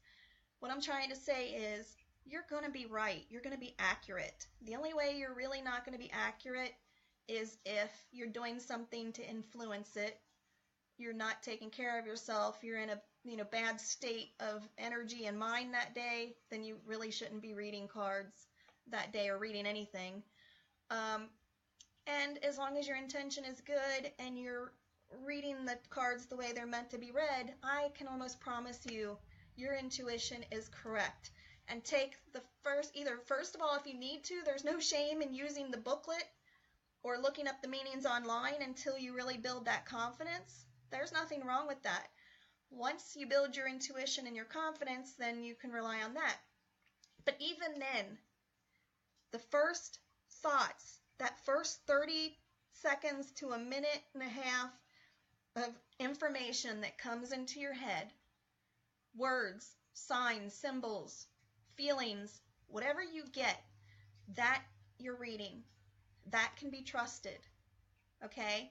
If you start overthinking it and you go beyond a minute or two and you start questioning and thinking, then your monkey brain's getting in the way. Then you're interfering with it. You start to make assumptions or guessing. That's when you can mess it up. So intuitively, the first few things that come into your head, write it down or give it to them, and don't hesitate. And here's the biggest part, Lisa. We're all going to be wrong until we get right. And what I mean by that is when you're new at it, we all make mistakes. Even seasoned people make mistakes. It's going to happen. The only way you're going to get better and get beyond that is by taking the chances and putting it out there to get the right feedback, okay? There's no shame in being wrong. If I were you, I'd just tell them, look, I'm still kind of new at this, so I need you to tell me if this sounds correct to you or not, if it makes sense, if it resonates with you. And if they say, no, wait, you're way off base, that's okay. You know what? Say, okay, I apologize. I will do better, and offer them a second reading, or ask them if you don't feel comfortable doing it that day, ask them if you can read for them the next day. But don't let that intimidate you. Don't be afraid. The only way you're going to learn and grow and become really good at it is by practicing and making those mistakes. I really truly believe, even though it can be scary, every mistake is a lesson learned, and it's a positive thing. It's not a negative thing. And most querents, clients, whatever you want to call them, people you're reading, are really understanding of that if you just be pure and honest with them. Most of them do not judge or get upset. Now, if you're charging them money and you do a bad, cruddy reading, you know, all you can do is apologize and ask to give them another one. But honestly, don't let it bother you. Don't let it intimidate you. Because I guarantee you, every single reader you've seen on here in group feels the same way, and they're terrified to give that information out of fear that it's going to be wrong. But then how are you ever going to learn? How are you going to ever know if you're right? And I guarantee you also that the longer you read, the more you practice, the more and more right answers you see, and the more you have people start coming back to you and saying, you know what, you were right. It might not have even resonated right then and there when you were first reading, but then they go and they leave and go home, and it all comes true. And they're like, oh, well, I didn't realize that, and you were right all along. And that's oftentimes what happens. So, you know, if it comes to mind, it pops into your head, give it. Give that information. It's not your job to guess at it. It's not your job to put all the pieces together in the sense of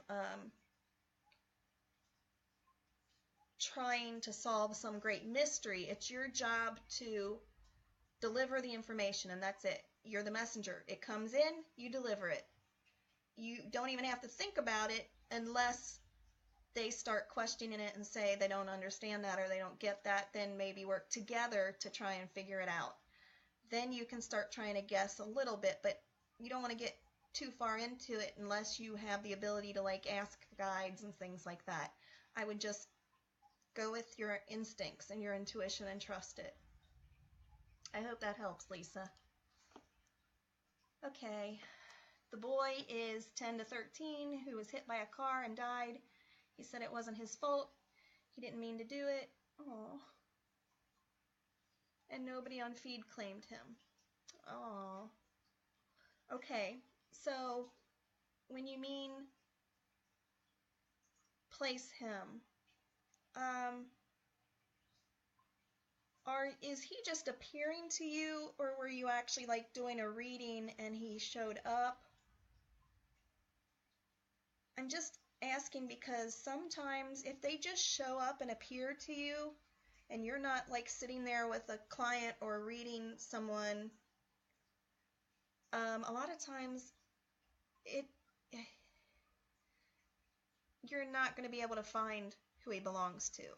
A lot of times spirit, especially somebody young and inexperienced, is just immediately drawn to you because they see they can communicate with you. They see that you can see them or hear them when others can't. So they come to you out of nowhere, and there's really no way to figure out who they belong to. But like if you're doing a reading online in a group, or you're reading somebody else, then chances are he came around because somebody was there. And they might not have been anymore when you asked. They might have left. And if that's the case, then I would post it again and ask if anybody claims this little boy again. And before you do it, I would ask Spirit to help you. Ask your guide, say, I'm setting the intention and I need your help, that whoever this little boy's message is for, that they will see my post. So please help whoever this little boy needs to talk to see my post. But sometimes, Lisa, honestly, we're not always meant to find and give the message. Sometimes it's for our own practice, and Spirit will come to us and talk, and our guides will let them in just so that we can get practice on reading. And sometimes all that Spirit needs is just to have somebody to listen to them, or for them to be able to practice with you connecting with a medium, so that when the time comes that they do find their family or whoever they're trying to connect with, and they find somebody that can read them and hear them nearby, then they'll be able to communicate stronger and better and get their parents' attention. Then he may be still learning how to communicate. So there's a lot of different scenarios. So I'm going to skip down and see if you answered me about, if you haven't, please let me know.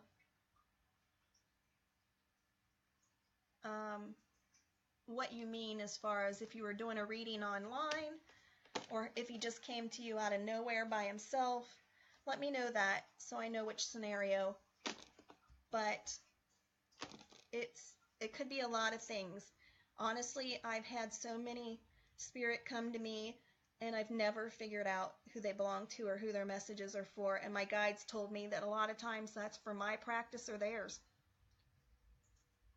Even if they gave me a message, Spirit tells me, my guides tell me, it's not that you were meant to give the message. It was so they could practice talking to a medium and aligning their energy, or vice versa, for me to be able to practice connecting with them. So let me know. Stacy says, I'm curious to what gifts I have.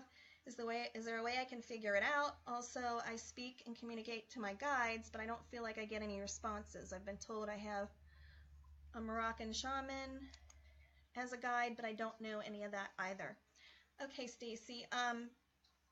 Yes,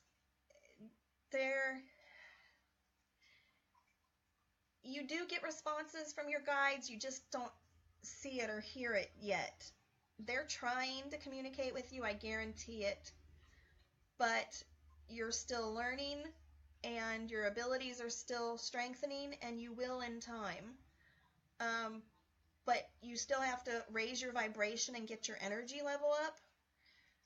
There's a lot of ways to do that.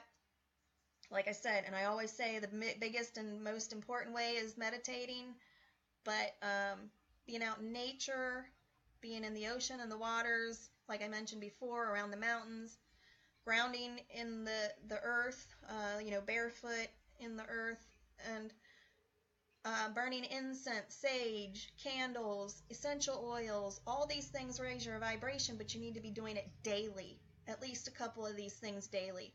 Communicating with Spirit, talking to your guides, the more you do it, the higher your vibration will get. And you'll finally get to a level where they can come down and meet yours, and your energy will align, and you'll start hearing them and seeing, or whichever your gifts are with them will start lining up, and you'll get the responses better. They're trying. It's just going to take some more effort on your part to raise that vibration and practice other things, working with divination tools, working with the gifts that you can control. All of these things can help raise your vibration. As far as finding out what your gifts are, you absolutely can find that out. But if you're not able to get it from your guides yet, then first of all, anything that you feel really drawn to and you feel like you might be able to do, chances are that's one of your gifts and you are able to do it and your soul knows it. And you just don't consciously know it. So chances are, if you're really drawn to something, like I was always drawn to mediumship, but I never knew if I even believed in it, and I didn't think that I could do it, but I always thought, well, if I could have a spiritual ability, that's what I'd want. So if you feel that way about something, chances are that's one of your gifts. But the only way you're really going to find out right now for sure is to have another reader tell you. It would take me a little bit to do that, and I really didn't want to do readings here right now because it's getting so late. But you can get on my list for Tuesdays and Fridays. I can't remember if your name's back on the list or not, but if it isn't, please add it in the group files is my sign-up sheet for Tuesday nights, or on this page, at the business page, it's pinned to the top of the page, is my sign-up sheet for Friday nights. The Friday night list is much shorter, so you'll get to be read sooner on Friday nights. And I can take the time then to do all your gifts, let you know what you're capable of, how to foster that, whatever. And the other option, and the reason I do the readings just on those nights is because it takes so much of my energy. I am chronically ill still, so it drains a lot, and I kind of have to limit and balance it along with my other responsibilities. So the only time I really do the free readings is those nights. Otherwise, it takes too much out of me. But or you could sign up for a paid reading from me if you wanted to do it sooner and have more time. My services are listed on my business page, but I don't like to push that. That's just if you feel drawn to it. I'm not trying to do a commercial here. I'm not asking you to do that. I'm just letting you know that if you'd like to know sooner than having to wait on the list, that's an option. But yeah, you absolutely can find out, but you're probably going to have to find out from a reader. Christy, Claire, Megan might be able to. I know Megan can. I'm not sure if Claire can, but she can try. She's getting amazing at so many things, and Christy should be able to, I think. So if you want to get on any of their lists, I know Claire doesn't use a list, but you can try with any of them as well. I hope that helps. But hang in there about talking to your own guides. You'll get there. You definitely will. I'm sure of it. I can tell. You're welcome, Cynthia. Oh, thank you.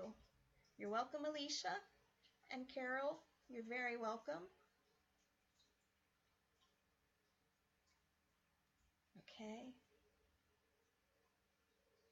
Oh, Ethel.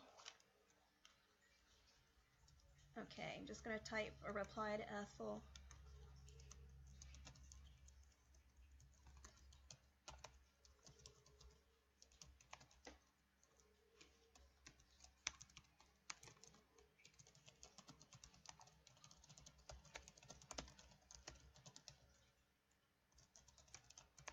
Okay.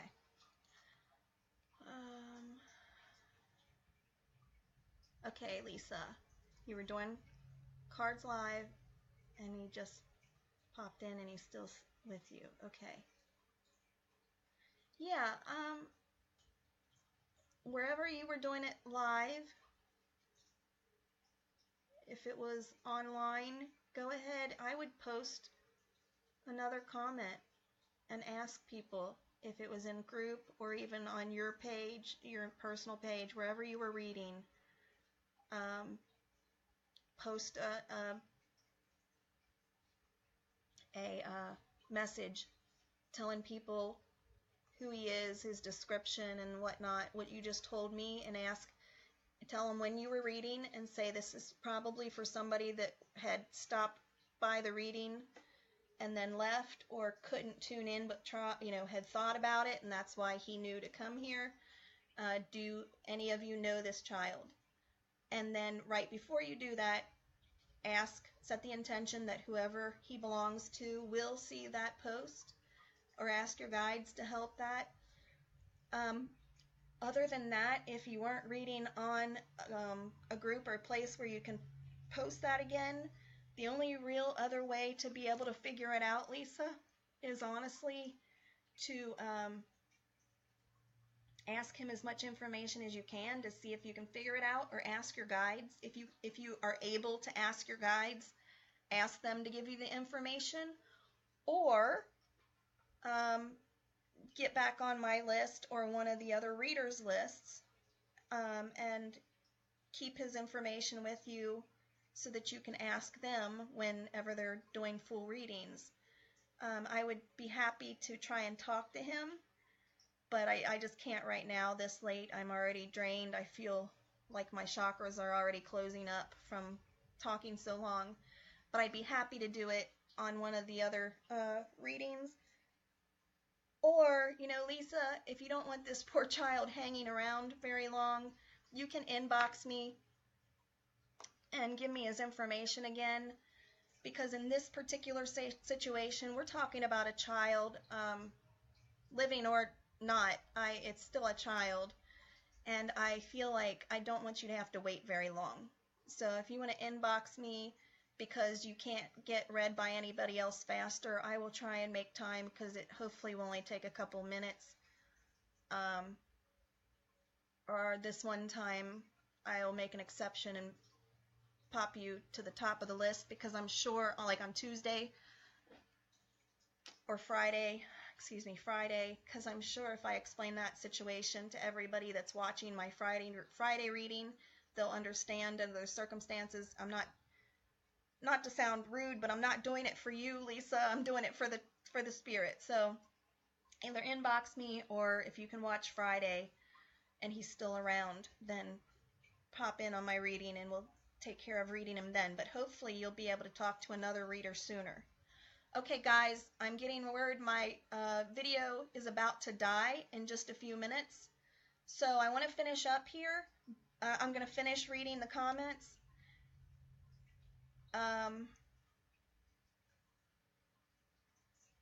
Let me see. But if we get cut off before I'm done, I will start a new video and finish up.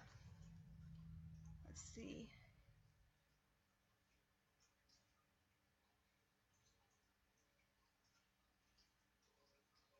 You're very welcome, Ethel. I know you can't hear me. You're very welcome, Carol. So welcome.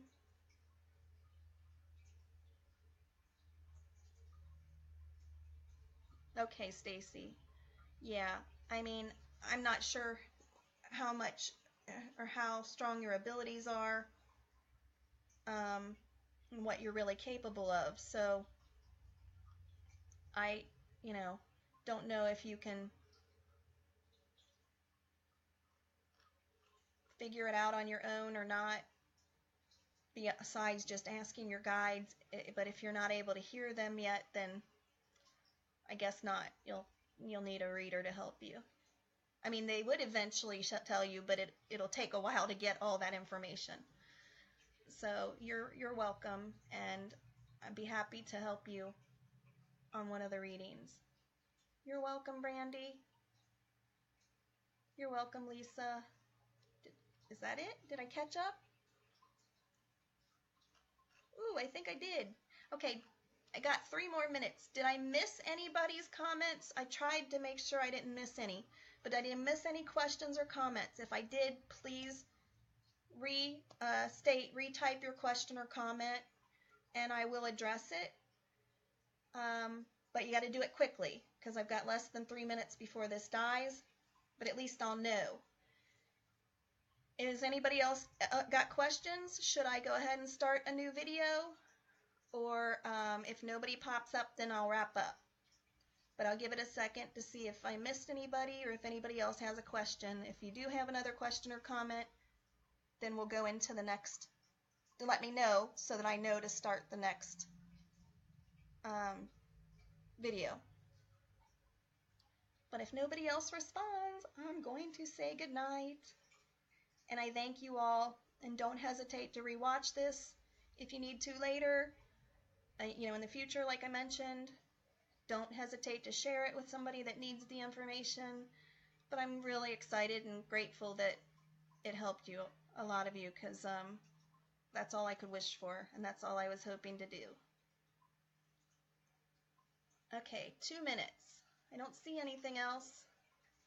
Did I miss anything?